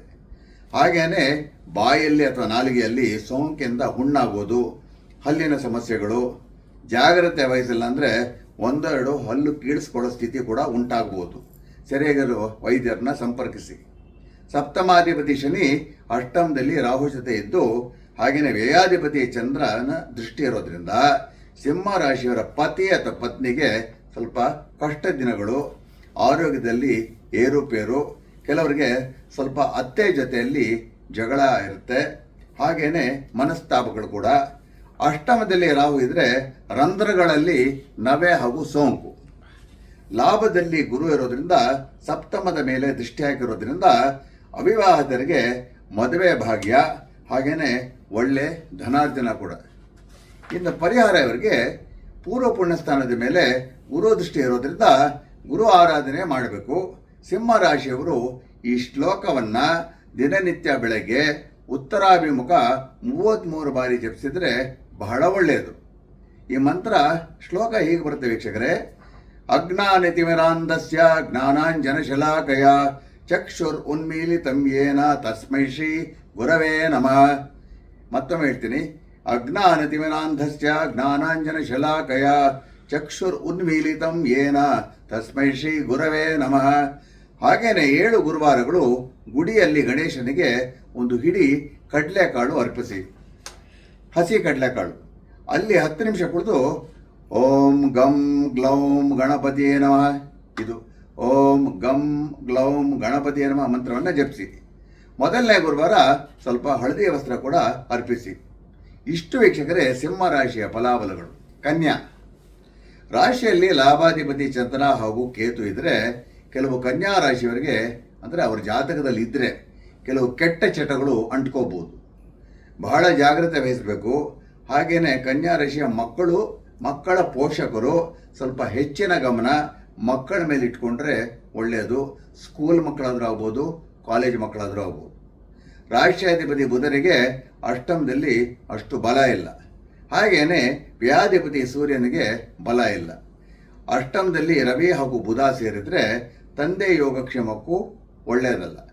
ತಂದೆ ಆರೋಗ್ಯದಲ್ಲಿ ಏರುಪೇರು, ಹಾಗೆಯೇ ಸ್ವಲ್ಪ ಸೀರಿಯಸ್ ಕೂಡ ಆಗಬಹುದು. ಸಪ್ತಮದಲ್ಲಿ ಷಷ್ಟ್ಯಾಧಿಪತಿ ಶನಿ ಇದ್ದರೆ ಕನ್ಯಾ ರಾಶಿಯವರಿಗೆ ಖರ್ಚು ಹೆಚ್ಚಾಗಿ ಆಗ್ತಾ ಇರುತ್ತೆ, ಉಳಿಸ್ಕೊಳ್ಳೋದಕ್ಕೆ ಕಷ್ಟ ಆಗುತ್ತೆ. ಸ್ವಲ್ಪ ಮಟ್ಟಿಗೆ ವ್ಯಾಜ್ಯ ಕೂಡ ಸಾಧ್ಯ ಇದೆ. ಸಪ್ತಮದಲ್ಲಿ ರಾಹು ಇದ್ದರೆ ದಂಪತಿಗಳಲ್ಲಿ ಒಬ್ಬರ ಮೇಲೊಬ್ಬರಿಗೆ ಸಂಶಯ, ಮದುವೆ ನಿಶ್ಚಯದಲ್ಲಿ ವಂಚನೆ ಕೂಡ ಸಾಧ್ಯ. ಆದರೆ ದ್ವಿತೀಯ ಹಾಗೂ ಭಾಗ್ಯಾಧಿಪತಿ ಶುಕ್ರನು ಸಪ್ತಮದಲ್ಲಿರೋದ್ರಿಂದ ಕೆಲವರಿಗೆ ಸಂತೋಷ ಕೊಡುವಂಥ ಅಂತರ್ಜಾತಿ ವಿವಾಹ ಕೂಡ ಆಗಬಹುದು. ಇನ್ನು 10ನೇ ಮನೆ ಅಂದರೆ ಕರ್ಮಸ್ಥಾನದಲ್ಲಿ ಗುರು ಇದ್ದರೆ ನೌಕರಿಯಲ್ಲಿರೋರಿಗೆ ಇಷ್ಟವಿಲ್ಲದ ಸ್ಥಳಗಳಿಗೆ ಸ್ಥಾನ ಪಲ್ಲಟ ಅಂದರೆ ಟ್ರಾನ್ಸ್ಫರ್ ಅಂತಾಗ್ಬೋದು. ಇನ್ನೂ ಕೆಲವರಿಗೆ ಇಷ್ಟವಿಲ್ಲದ ಜಾಗಕ್ಕೆ ಹೋದ್ರೂ ಅದರಿಂದ ಸ್ವಲ್ಪ ಒಳಿತು ಆಗಬಹುದು. ಅಂದರೆ ಬ್ಲೆಸ್ಸಿಂಗ್ ಇನ್ ಡಿಸ್ಗೈಸ್ ಅಂತ ಹೇಳ್ತೀವಿ ನೋಡಿ, ಅಲ್ಲಿ ಏನೋ ಒಂದು ಒಳ್ಳೇದಾಗ್ಬೋದು ಬೇರೆ ಥರ. ಏಕಾದಶದಲ್ಲಿ ನೀಚ ಕುಜ ಇರೋದ್ರಿಂದ ಹಿರಿಯ ಒಡ ಹುಟ್ಟಿದವರ ಯೋಗಕ್ಷೇಮಕ್ಕೆ ಒಳ್ಳೆಯದಲ್ಲ. ಹಾಗೆಯೇ ಕುಜ 6ನೇ ಮನೆ ಅಂದರೆ ಕುಂಭ ರಾಶಿಯ ಮೇಲೆ, ಅಂದರೆ ರೋಗಸ್ಥಾನದ ಮೇಲೆ ಅಷ್ಟಮ ದೃಷ್ಟಿ ಹಾಕಿರೋದ್ರಿಂದ ಕನ್ಯಾ ರಾಶಿಯವರ ಆರೋಗ್ಯ ಸಮಸ್ಯೆಗಳು ಹೆಚ್ಚಾಗ್ಬೋದು. ಕುಂಭ ಕಿವಿಯನ್ನು ಸೂಚಿಸುತ್ತೆ, ಹೀಗಾಗಿ ಕಿವಿಗೆ ಸೋಂಕು, ಕುಯ್ ಅಂತ ಸೌಂಡ್ ಬರೋದು ಅಥವಾ ನವೆ ಆಗ್ತಾ ಇರೋದು ಆ ಥರ ಏನಾದರೂ ಆಗ್ಬೋದು. ಸರಿಯಾಗಿರೋ ವೈದ್ಯರನ್ನ ದಯವಿಟ್ಟು ಸಂಪರ್ಕಿಸಿ. ಇನ್ನು ನಮ್ಮ ಕಡೆಯಿಂದ ಪರಿಹಾರ ಅಂದರೆ ಬುಧನನ್ನು ಬಲಪಡಿಸಬೇಕು. ಬುಧನಿಗೆ ಅಧಿಪತಿ ಮಹಾವಿಷ್ಣು ಆಗ್ತಾನೆ. ಹೀಗಾಗಿ ಸಂಜೆ ಈ ಕೃಷ್ಣ ಮಂತ್ರವನ್ನು 108 ಬಾರಿ ಉತ್ತರಾಭಿಮುಖ ಜಪಿಸಿ. ಇದು ಸಿಂಪಲ್ ಆಗಿ ಕಾಣ್ಬೋದು ನಿಮಗೆ, ಬಟ್ ಇದು ಭಾಳ ಪವರ್ಫುಲ್ ಮಂತ್ರ. ಓಂ ನಮೋ ಭಗವತೆ ವಾಸುದೇವಾಯ, ಓಂ ನಮೋ ಭಗವತೆ ವಾಸುದೇವಾಯ, ಈ ರೀತಿ. ಹಾಗೇನೆ ಇದಾದ್ಮೇಲೆ ಬುಧ ಬೀಜ ಮಂತ್ರವನ್ನು ಉತ್ತರಾಭಿಮುಖ 40 ಬಾರಿ ಜಪಿಸಿ. ಈ ಮಂತ್ರ ಹೀಗೆ ಬರುತ್ತೆ: ಓಂ ಬ್ರಾಂ ಬ್ರೀಂ ಬ್ರೌಂ ಸಹ ಬುಧಾಯ ನಮಃ, ಓಂ ಬ್ರಾಂ ಬ್ರೀಂ ಬ್ರೌಂ ಸಹ ಬುಧಾಯ ನಮಃ. ಹಾಗೇನೆ ಆದಷ್ಟು ಮಟ್ಟಿಗೆ ಬುಧವಾರಗಳು ಜನರಲ್ ಆಗಿ ಮೇಲುಡುಪು ಹಸಿರು ವಸ್ತ್ರದ್ದಾದರೆ ಅದು ಒಳ್ಳೆಯದು. ಇಷ್ಟು ಕನ್ಯಾ ರಾಶಿಗೆ ಸಂಬಂಧಪಟ್ಟಿದ್ದು. ತುಲಾ ರಾಶ್ಯಾಧಿಪತಿ ಶುಕ್ರ ಅಷ್ಟಮಾಧಿಪತಿಯೂ ಆಗಿ ಷಷ್ಠದಲ್ಲಿರೋದು ಒಂದು ರೀತಿಯಲ್ಲಿ ಒಳ್ಳೆಯದು. ಶುಕ್ರನ ಜೊತೆ ಯೋಗಕಾರಕ ಶನಿಯೂ ಇರೋದು ಕೂಡ ಒಳ್ಳೆಯದು. ಹೀಗಾಗಿ ಯಾವ ತುಲಾ ರಾಶಿಯವರು ಬಹಳ ವರ್ಷಗಳಿಂದ ಒಳ್ಳೆಯ ಮನೆ ಇಲ್ಲದೆ ಕಷ್ಟಪಡ್ತಾ ಇರ್ತಾರೋ ಸ್ವಲ್ಪ ಹೆಚ್ಚಿನ ಪ್ರಯತ್ನ ಪಟ್ಟರೆ ಅವ್ರಿಗೆ ಒಳ್ಳೆಯ ಮನೆ ಲಭ್ಯ ಆಗುತ್ತೆ. ಬಾಡಿಗೆ ಮನೆ ಇರ್ಬೋದು ಅಥವಾ ಸ್ವಂತ ಮನೆ ಕೂಡ ಇರ್ಬೋದು. ಸ್ವಂತ ಮನೆ ಪಡ್ಕೊಳ್ಳೋ ಲಕ್ಷಣಗಳು ಕೂಡ ಹೆಚ್ಚಾಗಿದೆ. ಇನ್ನು ಶುಕ್ರ ಹಾಗೂ ಶನಿ ಜೊತೆ ರಾಹು ಕೂಡ ಶಿಷ್ಟದಲ್ಲಿದ್ದರೆ ಒಂದು ಕಡೆ ಕೀರ್ತಿ ಪ್ರತಿಷ್ಠೆ ಹೆಚ್ಚಾಗಬಹುದು, ಧನಾರ್ಜನಕ್ಕೆ ಒಳ್ಳೆಯದು, ನೌಕರಿ ಹಾಗೂ ಉದ್ಯಮಿಗಳಿಗೆ ಒಳ್ಳೆಯದು. ಆದರೆ ತುಲಾ ರಾಶಿಯ ಚಿತ್ತ ಹಾಗೂ ಸ್ವಾತಿ ನಕ್ಷತ್ರದವರೆಗೆ ಆರೋಗ್ಯದ ಸಮಸ್ಯೆಗಳು ಕಾಡಬಹುದು, ಅದು ಕೂಡ ನಿರ್ಲಕ್ಷ್ಯದಿಂದ. ಸಪ್ತಮದಲ್ಲಿ ಲಾಭಾಧಿಪತಿ ರವಿ ಹಾಗೂ ಭಾಗ್ಯಾಧಿಪತಿ ಬುಧನಿಂದ ತುಲಾ ರಾಶಿಯವರ ಪತಿ ಅಥವಾ ಪತ್ನಿಗೂ ಕೂಡ ಒಳ್ಳೆಯ ಕಾಲ, ಲಾಭದಾಯಕ. ಆದರೆ ಸಪ್ತಮಾಧಿಪತಿ ಕುಜ ನೀಚ ರಾಶಿಯಿರೋದ್ರಿಂದ ಪತಿ ಅಥವಾ ಪತ್ನಿಗೆ ಸ್ವಲ್ಪ ಮೈಕೈ ನೋವು ಈ ರೀತಿ ಇರುತ್ತೆ. ಬುಧ 12ನೇ ಅಧಿಪತಿ ಕೂಡ ಆಗಿರೋದ್ರಿಂದ ತುಲಾ ರಾಶಿಗೆ ಮನೆ ಬದಲಾವಣೆಯ ಲಕ್ಷಣಗಳು ಕೂಡ ಇದೆ, ಖರ್ಚು ಕೂಡ ಹೆಚ್ಚಿರುತ್ತೆ. ಅದ್ರ ಜೊತೆಗೆ ಆಧ್ಯಾತ್ಮಿಕ ಇದಕ್ಕೆ ಅನುಭವಕ್ಕೆ ಸಂಬಂಧಪಟ್ಟಂತೆ ಅವರಿಗೆ ಬಹಳ ಅದ್ಭುತವಾದ ಅನುಭವಗಳು ಆಗ್ಬೋದು, ಯಾವ ರೀತಿಯಲ್ಲಾದರೂ ಆಗ್ಬೋದು. ಇನ್ನು ತೃತೀಯ ಷಷ್ಠ್ಯಾಧಿಪತಿ ಗುರು ಕೂಡ ರಾಶಿಯ ಮೇಲೆ ದೃಷ್ಟಿ ಹಾಕಿರೋದ್ರಿಂದ ಈ ರಾಶಿಯ ಸಕ್ಕರೆಯ ಕಾಯಿಲೆ ಇರೋವರಿಗೆ ಸ್ವಲ್ಪ ಉಲ್ಬಣ ಆಗ್ಬೋದು. ಇನ್ನು ಕೆಲವು ತುಲಾ ರಾಶಿಯವರಿಗೆ ಗಾಲ್ ಬ್ಲಾಡರ್ ಸ್ಟೋನ್ಸ್ ಕೂಡ ಕಾಣಿಸ್ಕೋಬೋದು. ಇದಕ್ಕೆಲ್ಲ ಒಳ್ಳೆಯ ವೈದ್ಯರ ಸಲಹೆ ಪಡ್ಕೋಬೇಕು. ಆದಷ್ಟು ಮಟ್ಟಿಗೆ ಸಸ್ಯಾಹಾರದಲ್ಲಿದ್ದರೆ ಒಳ್ಳೆಯದು. ಇನ್ನು ಕರ್ಮಸ್ಥಾನದಲ್ಲಿ ನೀಚ ಕುಜ ಇದ್ದು ಕುಜನ ದೃಷ್ಟಿ ರಾಶಿಯ ಮೇಲೆ ಇರೋದ್ರಿಂದ ತುಲಾ ರಾಶಿಯವರಿಗೆ ಕೆಲಸದ ಒತ್ತಡಗಳು ಹೆಚ್ಚುತ್ತೆ, ಸ್ವಲ್ಪ ಸ್ಟ್ರೆಸ್ ಕೂಡ ಜಾಸ್ತಿ ಆಗುತ್ತೆ. ಆದರೆ ಅವರಿಗೆ ಕೀರ್ತಿ ಪ್ರತಿಷ್ಠೆಯನ್ನು ಹೆಚ್ಚುತ್ತೆ. ಕರ್ಮಸ್ಥಾನಾಧಿಪತಿ ಚಂದ್ರ ವ್ಯಯಸ್ಥಾನದಲ್ಲಿ ಕೇತು ಜೊತೆ ಇದ್ದರೆ ಇವರ ವ್ಯವಹಾರಗಳು ವಿದೇಶದಲ್ಲೂ ಶುರು ಆಗ್ಬೋದು. ಇನ್ನು ಪರಿಹಾರಕ್ಕೆ ಸಂಬಂಧಪಟ್ಟಂತೆ ರಾಶ್ಯಾಧಿಪತಿ ಶುಕ್ರ ಹಾಗೂ ಪಂಚಮಾಧಿಪತಿ ಶನಿ ಜೊತೆಯಲ್ಲಿ ಗುರು ಮನೆಯಲ್ಲಿ ಇರೋದ್ರಿಂದ ಅನುಕೂಲ ಇದ್ದರೆ ಸಮಯ ಮಾಡಿಕೊಂಡು ತುಲಾ ರಾಶಿಯವರು ತಮಿಳುನಾಡಲ್ಲಿ ಕುಂಭಕೋಣ ಮತ್ತು ಇರೋ ಶನಿ ಕ್ಷೇತ್ರ ತಿರುನಲ್ಲಾರ್ಗೆ, ಗುರು ಕ್ಷೇತ್ರ ಆಲಂಗುಡಿ, ಹಾಗೇನೆ ಅದರ ಹತ್ರ ಶುಕ್ರನ ಕ್ಷೇತ್ರ ಅಗ್ನೀಶ್ವರ ದೇವಸ್ಥಾನಗಳಿಗೆ ಭೇಟಿ ಮಾಡಿಕೊಂಡ್ರೆ ಭಾಳ ಒಳ್ಳೆಯದು. ಇದು ಮಾಡ್ಕೊಳ್ಳೋಕ್ಕಾಗೋಲ್ಲ ಅಂದರೆ 20 ಶುಕ್ರವಾರಗಳು ಬೆಳಗ್ಗೆ ಅಥವಾ ಸಂಜೆ ಅಮ್ಮನವರ ಯಾವುದೇ ರೂಪ ಆಗಿರ್ಬೋದು, ಲಕ್ಷ್ಮಿ, ಪದ್ಮಾವತಿ, ಪಾರ್ವತಿ, ಗಾಯತ್ರಿಗೆ ಸ್ವಲ್ಪ ಒಣ ಅವರೆಕಾಳು ಅರ್ಪಿಸಿ ಅರ್ಚನೆ ಮಾಡಿಸ್ಕೊಂಡ್ರೆ ಅದು ಬಹಳ ಒಳ್ಳೆಯದು. ಮೊದಲನೇ ಶುಕ್ರವಾರ ಹಾಗೂ ಕಡೆ ಶುಕ್ರವಾರ ಸ್ವಲ್ಪ ಹಸಿರು ಹಾಗೂ ಕೆಂಪು ವಸ್ತ್ರಗಳನ್ನು ದಾನ ಮಾಡಿ. ಹಾಗೆಯೇ ದಿನನಿತ್ಯ ಬೆಳಗ್ಗೆ ಉತ್ತರಾಭಿಮುಖ ಈ ಕಾಳಿ ಅಮ್ಮನವರ ಮಂತ್ರವನ್ನು 108 ಬಾರಿ ಜಪಿಸಿ. ಈ ಮಂತ್ರ ಹೇಗೆ ಬರುತ್ತೆ ಅಂದರೆ: ಓಂ ಕ್ಲೀಂ ಕಾಳಿಕಾಯೈ ನಮಃ, ಓಂ ಕ್ಲೀಂ ಕಾಳಿಕಾಯೈ ನಮಃ. ಹಾಗೆಯೇ ಒಂದು 3 ತಿಂಗಳವರೆಗೂ ತುಲಾ ರಾಶಿಯವರು ಬೆಳ್ಳಿ ಉಂಗುರದಲ್ಲಿ ಮಧ್ಯ ಬೆರಳಿಗೆ ಒಂದು ಬಿಳಿ ಹವಳ ಅಂದರೆ ವೈಟ್ ಕೋರಲ್ ಅಂತ ಹೇಳ್ತೀವಿ, ಧರಿಸ್ಕೊಂಡ್ರೆ ಅದು ಭಾಳ ಒಳ್ಳೆಯದು. ಪುರುಷರು ಬಲಗೈಯಲ್ಲಿ, ಆಮೇಲೆ ಸ್ತ್ರೀಯರು ಎಡಗೈಯಲ್ಲಿ. ಇಷ್ಟು ತುಲಾರಾಶಿಗೆ ಸಂಬಂಧಪಟ್ಟಿದ್ದು. ವೃಶ್ಚಿಕ ರಾಶಿಯಾಧಿಪತಿ ಕುಜ ನವಮದಲ್ಲಿ ಅಂದರೆ ಕಟಕದಲ್ಲಿ ನೀಚತ್ವ ಹೊಂದಿದ್ದಾನೆ. ಇದು ಜಲತತ್ವ ರಾಶಿ. ಹೊರ ದೇಶಗಳಲ್ಲಿ ನೌಕರಿ ಹುಡುಕ್ತಾ ಇರೋರಿಗೆ ಸ್ವಲ್ಪ ಒಳ್ಳೆಯದು. ಆದರೆ ಪಿತೃಸ್ಥಾನದಲ್ಲಿ ಕುಜ ಇದ್ದರೆ ತಂದೆ ಯೋಗಕ್ಷೇಮಕ್ಕೂ ಅಷ್ಟು ಒಳ್ಳೆಯದಲ್ಲ. ಹಾಗೆಯೇ ಕುಜ ಇರೋದು ಕಟಕ ರಾಶಿಯಲ್ಲಿ, ಅದು ಚಂದ್ರ ಮಾತೃಕರ್ಕ, ತಾಯಿ ಯೋಗಕ್ಷೇಮಕ್ಕೂ ಒಳ್ಳೆಯದಲ್ಲ. ಅದೇ ರೀತಿ ನೋಡಿ, ಪಿತೃಸ್ಥಾನಾಧಿಪತಿ ಚಂದ್ರ ಲಾಭದಲ್ಲಿರೋದ್ರಿಂದ ಯಾವುದೋ ರೀತಿಯಲ್ಲಿ ತಂದೆಯಿಂದ ಆರ್ಥಿಕ ಲಾಭ. ಪಂಚಮ ಸ್ಥಾನದಲ್ಲಿ ಶನಿ ಇದ್ದರೆ ವೃಶ್ಚಿಕ ರಾಶಿಯವರಿಗೆ ಸ್ವಲ್ಪ ಖಿನ್ನತೆ ಉಂಟಾಗುವುದು. ನೋಡಿ ಜನರಲ್ ಆಗಿ ಯಾವುದೇ ಜಾತಕದಲ್ಲಿ ಪಂಚಮದಲ್ಲಿ ಶನಿ ಇದ್ದರೆ, ಅಫ್ಕೋರ್ಸ್ ಜನರಲ್ ಆಗಿ ನಾನು ಹೇಳ್ತಾ ಇರೋದು, ಕೆಲವು ಕೇಸಸಲ್ಲಿ ಅದಕ್ಕೆ OCD ಅಂತ ಡೆವಲಪ್ ಆಗುತ್ತೆ, ಅಬ್ಸೆಸಿವ್ ಕಂಪಲ್ಸಿವ್ ಡಿಸಾರ್ಡರ್ ಅಂತ ಇರಬಹುದು. ಎಲ್ರಿಗೂ ಬರುತ್ತೆ ಅಂತಲ್ಲ. ಅವಾಗ ಏನಾಗ್ತಾರೆ, ಸ್ವಲ್ಪ ಮೂಡಿ ಆಗ್ತಾರೆ. ಆ ರೀತಿಲಿ ಯಾವಾಗಲೂ ಊಟ ಮಾಡೋದು, ಯಾವಾಗಲೂ ಮಲಗೋದು, ಈ ರೀತಿ ಸ್ವಲ್ಪ ಅವರ ನಡೆ ನುಡಿಗಳಲ್ಲಿ ಹಾಗೂ ವರ್ತನೆ ಸ್ವಲ್ಪ ವಿಚಿತ್ರ ಅಂತ ಬೇರೆಯವ್ರಿಗೆ ಅನಿಸ್ಬೋದು. ಪದೇ ಪದೇ ಬೆನ್ನು ನೋವು, ಹಾಗೆಯೇ ತಾಯಿ ಯೋಗಕ್ಷೇಮಕ್ಕೂ ಒಳ್ಳೆಯದಲ್ಲ. ಸಪ್ತಮಾಧಿಪತಿ ಶುಕ್ರ ಪಂಚಮದಲ್ಲಿದ್ದರೆ ಮಕ್ಕಳು ಇಲ್ಲದೆ ಇರೋವರಿಗೆ ಸಂತಾನ ಭಾಗ್ಯ, ಹಾಗೆಯೇ ಮದುವೆ ಪ್ರಯತ್ನಗಳು ಯಶಸ್ವಿ ಆಗಬಹುದು. ಕರ್ಮಸ್ಥಾನಾಧಿಪತಿ ರವಿ ಷಷ್ಠದಲ್ಲಿ ಉಚ್ಚ ಸ್ಥಾನದಲ್ಲಿದ್ದರೆ ನೌಕರಿಯಲ್ಲಿ ಪ್ರಮೋಷನ್ ಸಿಗಬಹುದು. ಹಾಗೆಯೇ ಅಷ್ಟಮಾಧಿಪತಿ ಬುಧ ಷಷ್ಠದಲ್ಲಿದ್ದರೆ ಹತ್ತಿರದವರು ಸ್ವಲ್ಪ ದೂರ ಆಗ್ಬೋದು, ಯಾವುದೇ ರೀತಿ ಆಗ್ಬೋದು ವೀಕ್ಷಕರೇ. ಅಷ್ಟಮದಲ್ಲಿ ಗುರು ಇದ್ದರೆ ಅನಿರೀಕ್ಷಿತ ಧನಪ್ರಾಪ್ತಿ, ಅಂದರೆ ಯಾವುದೋ ಮರ್ತಿರೋ ಹಳೆ ಮ್ಯೂಚುವಲ್ ಫಂಡ್ ಇಂದ ಏನಾದರೂ ದುಡ್ಡು ಬರ್ಬೋದು, ಅಥವಾ ಯಾವುದೋ ಹಳೆ ಇನ್ಶೂರೆನ್ಸ್ನ ಬರ್ಬೋದು, ಅಥವಾ ಯಾವುದೋ ಆಸ್ತಿ ವಿಷಯಕ್ಕೆ ಸಂಬಂಧಪಟ್ಟಂತೆ ಅನ್ಎಕ್ಸ್ಪೆಕ್ಟೆಡ್ ಆಗಿ ಈ ರೀತಿ ಬರ್ಬೋದು. ಪಂಚಮದಲ್ಲಿ ರಾಹು ಇದ್ದರೆ ಈ ರಾಶಿಯ ಗರ್ಭಿಣಿಯರು ಹೆಚ್ಚಿನ ಜಾಗ್ರತೆ ವಹಿಸಬೇಕು. ಇನ್ನು ಪರಿಹಾರಕ್ಕೆ ಸಂಬಂಧಪಟ್ಟಂತೆ ಪಂಚಮದಲ್ಲಿ ರಾಹು ಇದ್ದರೆ ಸುಬ್ರಹ್ಮಣ್ಯ ಆರಾಧನೆ ಮಾಡಬೇಕು. ಈಗ ನಾನು ಹೇಳೋ ಸುಬ್ರಹ್ಮಣ್ಯ ಶ್ಲೋಕವನ್ನು ದಿನನಿತ್ಯ ಬೆಳಗ್ಗೆ ಉತ್ತರಾಭಿಮುಖ 70 ಬಾರಿ ಜಪಿಸಬೇಕು. ಷಡಾನನಂ ಚಂದನ ಲೇಪಿತಾಂಗಂ ಮಹೋರಸಂ ದಿವ್ಯ ಮಯೂರವಾಹನಂ ರುದ್ರಸ್ಯ ಸೋನಂ ಸುರಲೋಕನಾಥಂ ಬ್ರಹ್ಮಣ್ಯ ದೇವಂ ಶರಣಂ ಪ್ರಪದ್ಯೆ. ಓಂ ಶರವಣ ಭವಾಯ ನಮಃ. ಮತ್ತೊಮ್ಮೆ ಹೇಳ್ತೀನಿ ವೀಕ್ಷಕರೇ, ಷಡಾನನಂ ಚಂದನ ಲೇಪಿತಾಂಗಂ ಮಹೋರಸಂ ದಿವ್ಯ ಮಯೂರವಾಹನಂ ರುದ್ರಸ್ಯ ಸೋನಂ ಸುರಲೋಕನಾಥಂ ಬ್ರಹ್ಮಣ್ಯ ದೇವಂ ಶರಣಂ ಪ್ರಪದ್ಯೆ. ಓಂ ಶರವಣ ಭವಾಯ ನಮಃ. ಹಾಗೆಯೇ ಕುಜ ಕಟಕ ರಾಶಿಯಲ್ಲಿರೋದ್ರಿಂದ ಕಟಕ ರಾಶಿಗೆ ಚಂದ್ರ ಅಧಿಪತಿ, ಹಾಗೆಯೇ ಚಂದ್ರ ಹಾಲನ್ನು ಸೂಚಿಸ್ತಾನೆ. 9 ಮಂಗಳವಾರಗಳು ಸುಬ್ರಹ್ಮಣ್ಯ ದೇಗುಲಕ್ಕೆ ಸ್ವಲ್ಪ ಹಾಲನ್ನು ಅರ್ಪಿಸಿ ಒಂದು 6 ತಿಂಗಳು ಸಸ್ಯಾಹಾರ ಪಾಲನೆ ಮಾಡಿದ್ರೆ ಬಹಳ ಒಳ್ಳೆಯದು ವೀಕ್ಷಕರೇ. ಇಷ್ಟು ವೃಶ್ಚಿಕ ರಾಶಿಗೆ ಸಂಬಂಧಪಟ್ಟಿದ್ದು. ಧನಸ್ ರಾಶ್ಯಾಧಿಪತಿ ಗುರು ಸಪ್ತಮಕ್ಕೆ ಬಂದಿರೋದು ಒಳ್ಳೆಯದೇ. ಅಂದರೆ ಧನುಸ್ ಅಧಿಪತಿ ಗುರು ರಾಶಿಯ ಮೇಲೆ ದೃಷ್ಟಿ ಹಾಕಿದ್ದಾನೆ. ಧನುರ್ ರಾಶಿಯವರ ಇಷ್ಟಾರ್ಥಗಳು ಸ್ವಲ್ಪ ಮಟ್ಟಿಗೆ ಈಡೇರುತ್ತೆ. ಸಪ್ತಮದಲ್ಲಿ ಗುರು ಶುಭ ಕಾರ್ಯಗಳು, ವಿದ್ಯೆಗೆ ಸಂಬಂಧಪಟ್ಟಿದ್ದು, ಸಿವಿಲ್ ಸರ್ವಿಸಸ್, ಕಾಂಪಿಟೇಟಿವ್ ಎಕ್ಸಾಮ್ಸ್ಗೆ ಇಷ್ಟು ದಿನ ಯಾರಿಗೆ ಯಶಸ್ಸು ಸಿಗ್ತಾ ಇರಲಿಲ್ವೋ ಈಗ ಸಕ್ಸಸ್ ಅನ್ನೋದು ಬರಬಹುದು. ಇನ್ನು ಗೃಹ ಪ್ರವೇಶ, ಭೂಮಿ ಪೂಜೆ, ಮದುವೆ ಪ್ರಯತ್ನಗಳಿಗೂ ಯಶಸ್ಸು ಸಿಗಬಹುದು. ರಾಶಿಯ ಮೇಲೆ ಶನಿ ದಶಮ ದೃಷ್ಟಿ, ಹೀಗಾಗಿ ಮೈಯೆಲ್ಲ ಭಾರ ಅನಿಸ್ಬೋದು.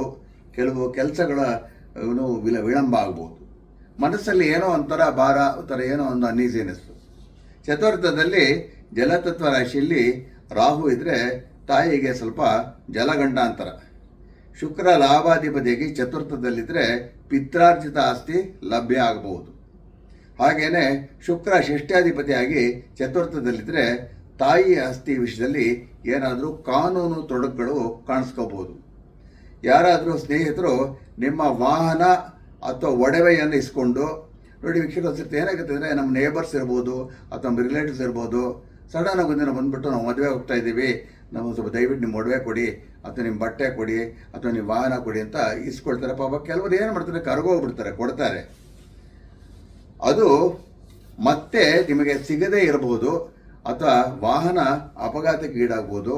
ದಯವಿಟ್ಟು ಇದರಲ್ಲಿ ತಪ್ಪು ಮಾಡೋಕ್ಕೆ ಹೋಗಬೇಡಿ.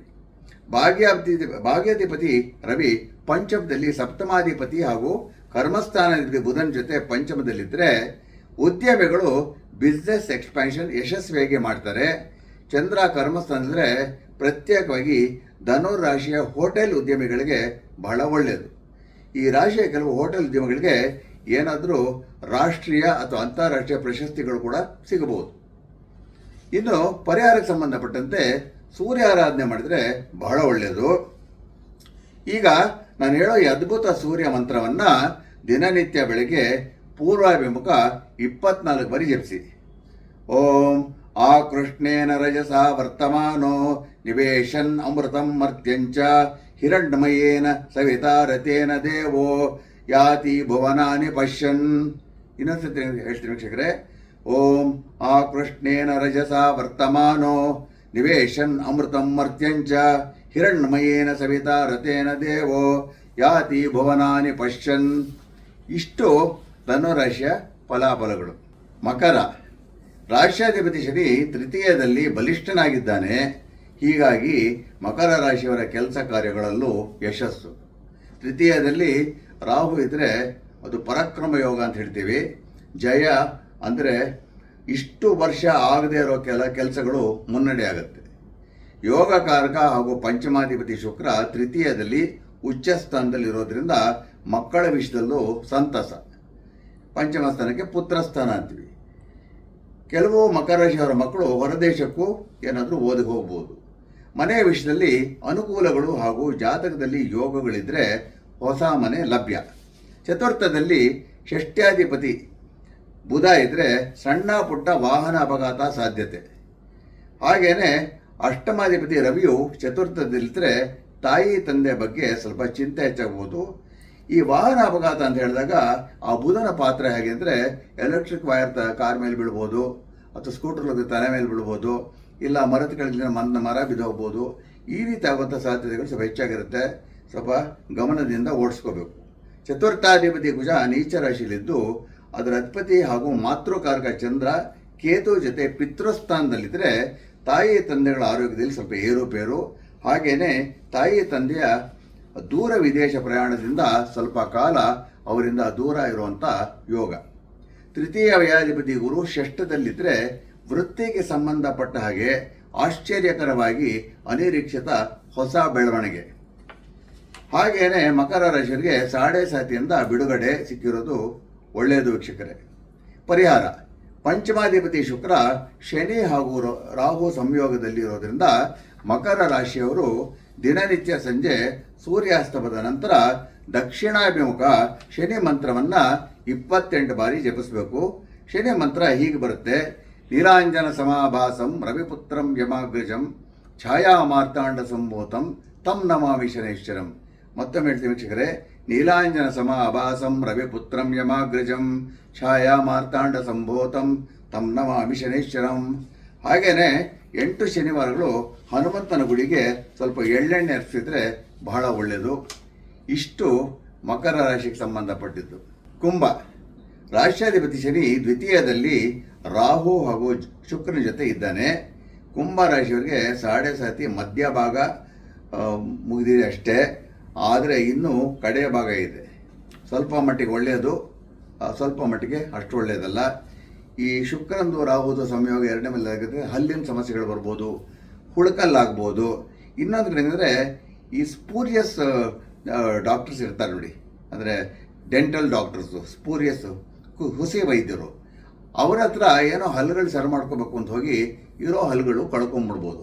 ಸ್ವಲ್ಪ ಕೇರ್ಫುಲ್ ಆಗಿರಬೇಕು. ಆಮೇಲೆ ಯೋಗಕಾರಕ ಶುಕ್ರ ದ್ವಿತೀಯದಲ್ಲಿದ್ದರೆ ಮನೆಯಲ್ಲಿ ಸ್ವಲ್ಪ ಅನುಕೂಲಗಳು ಹೆಚ್ಚಾಗುತ್ತೆ. ಆದರೆ ಶುಕ್ರ ಚತುರ್ಥ ನವಮಾಧಿಪತಿ ಆಗಿರೋದ್ರಿಂದ ತಾಯಿ ತಂದೆಗಳ ಯೋಗಕ್ಷೇಮಕ್ಕೂ ಅಷ್ಟು ಒಳ್ಳೆಯದಲ್ಲ. ತೃತೀಯದಲ್ಲಿ ಅಷ್ಟಮಾಧಿಪತಿ ಬುಧ ಹಾಗೂ ಸಪ್ತಮಾಧಿಪತಿ ರವಿ ಇದ್ದರೆ ಪತಿ ಪತ್ನಿಯ ಜೀವನದಲ್ಲಿ ಸ್ವಲ್ಪ ಭಿನ್ನಾಭಿಪ್ರಾಯಗಳು ಹೆಚ್ಚಾಗ್ಬೋದು. ಪತಿ ಅಥವಾ ಪತ್ನಿಯ ಒಡ ಹುಟ್ಟಿದವರಿಂದನೂ ಸ್ವಲ್ಪ ತೊಂದರೆಗಳು ಉಂಟಾಗ್ಬೋದು. ಪಂಚಮದಲ್ಲಿ ಗುರು ಇದ್ದರೆ ದೈವಾನುಗ್ರಹ ಹೆಚ್ಚುತ್ತೆ, ಮಕ್ಕಳ ಯೋಗಕ್ಷೇಮಕ್ಕೆ ಒಳ್ಳೆಯದು.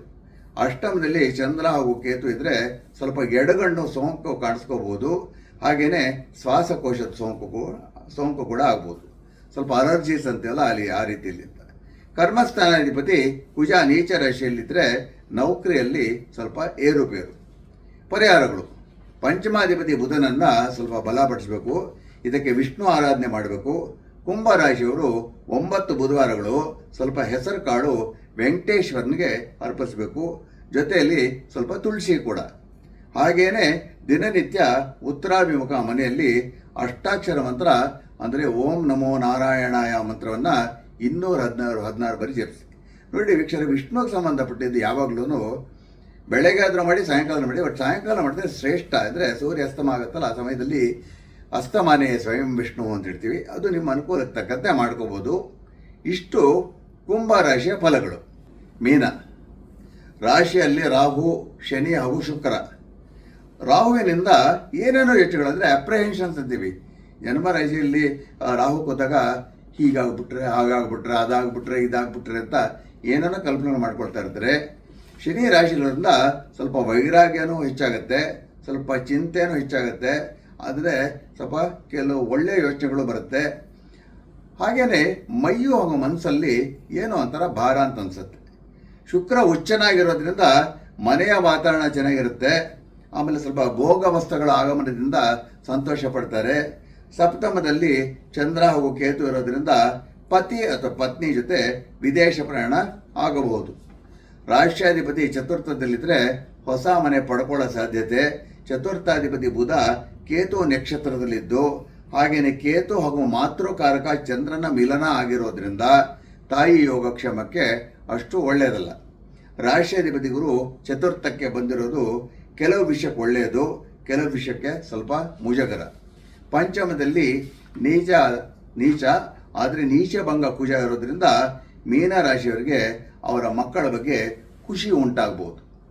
ಇನ್ನು ಪರಿಹಾರಕ್ಕೆ ಸಂಬಂಧಪಟ್ಟಂತೆ ಪಂಚಮಾಧಿಪತಿ ಚಂದ್ರ ಕೇತುಗ್ರಸ್ತನಾಗಿ ಬುಧನ ಮನೆಯಲ್ಲಿರೋದ್ರಿಂದ, ಬುಧ ಮಹಾವಿಷ್ಣುವನ್ನು ಸೂಚಿಸೋದ್ರಿಂದ ದಿನನಿತ್ಯ ಸಂಜೆ ಉತ್ತರಾಭಿಮುಖ ವಿಷ್ಣು ಸಹಸ್ರನಾಮ ಪಾರಾಯಣ ಮಾಡಿದರೆ ಬಹಳ ಒಳ್ಳೆಯದು.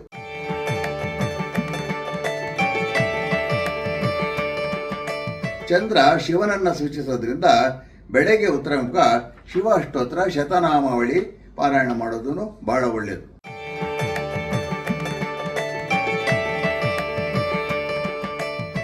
ಇಷ್ಟು ಮೀನರಾಶಿಯ ಫಲಾಫಲಗಳು. ಎಲ್ಲ ರಾಶಿಯವರು ನಾನು ಹೇಳಿರೋ ಮಂತ್ರಗಳನ್ನು ಕೇವಲ 2 ರಿಂದ 3 ತಿಂಗಳ ಕಾಲ ಮಾಡಿದರೆ ಸಾಕು ವೀಕ್ಷಕರೇ. ಇಷ್ಟು ಹೇಳ್ತಾ ಈ ಗುರುಬಲ ಸಂಚಿಕೆಯನ್ನು ಮುಗಿಸ್ತೀನಿ. ಕಡೆಯದಾಗಿ ವೀಕ್ಷಕರೇ, ನಿಮ್ಮೆಲ್ಲರಿಗೂ ನನ್ನ ಗೌರವಾನ್ವಿತ ನಮಸ್ಕಾರಗಳು. ಕೃಷ್ಣಂ ವಂದೇ ಜಗದ್ಗುರುಂ.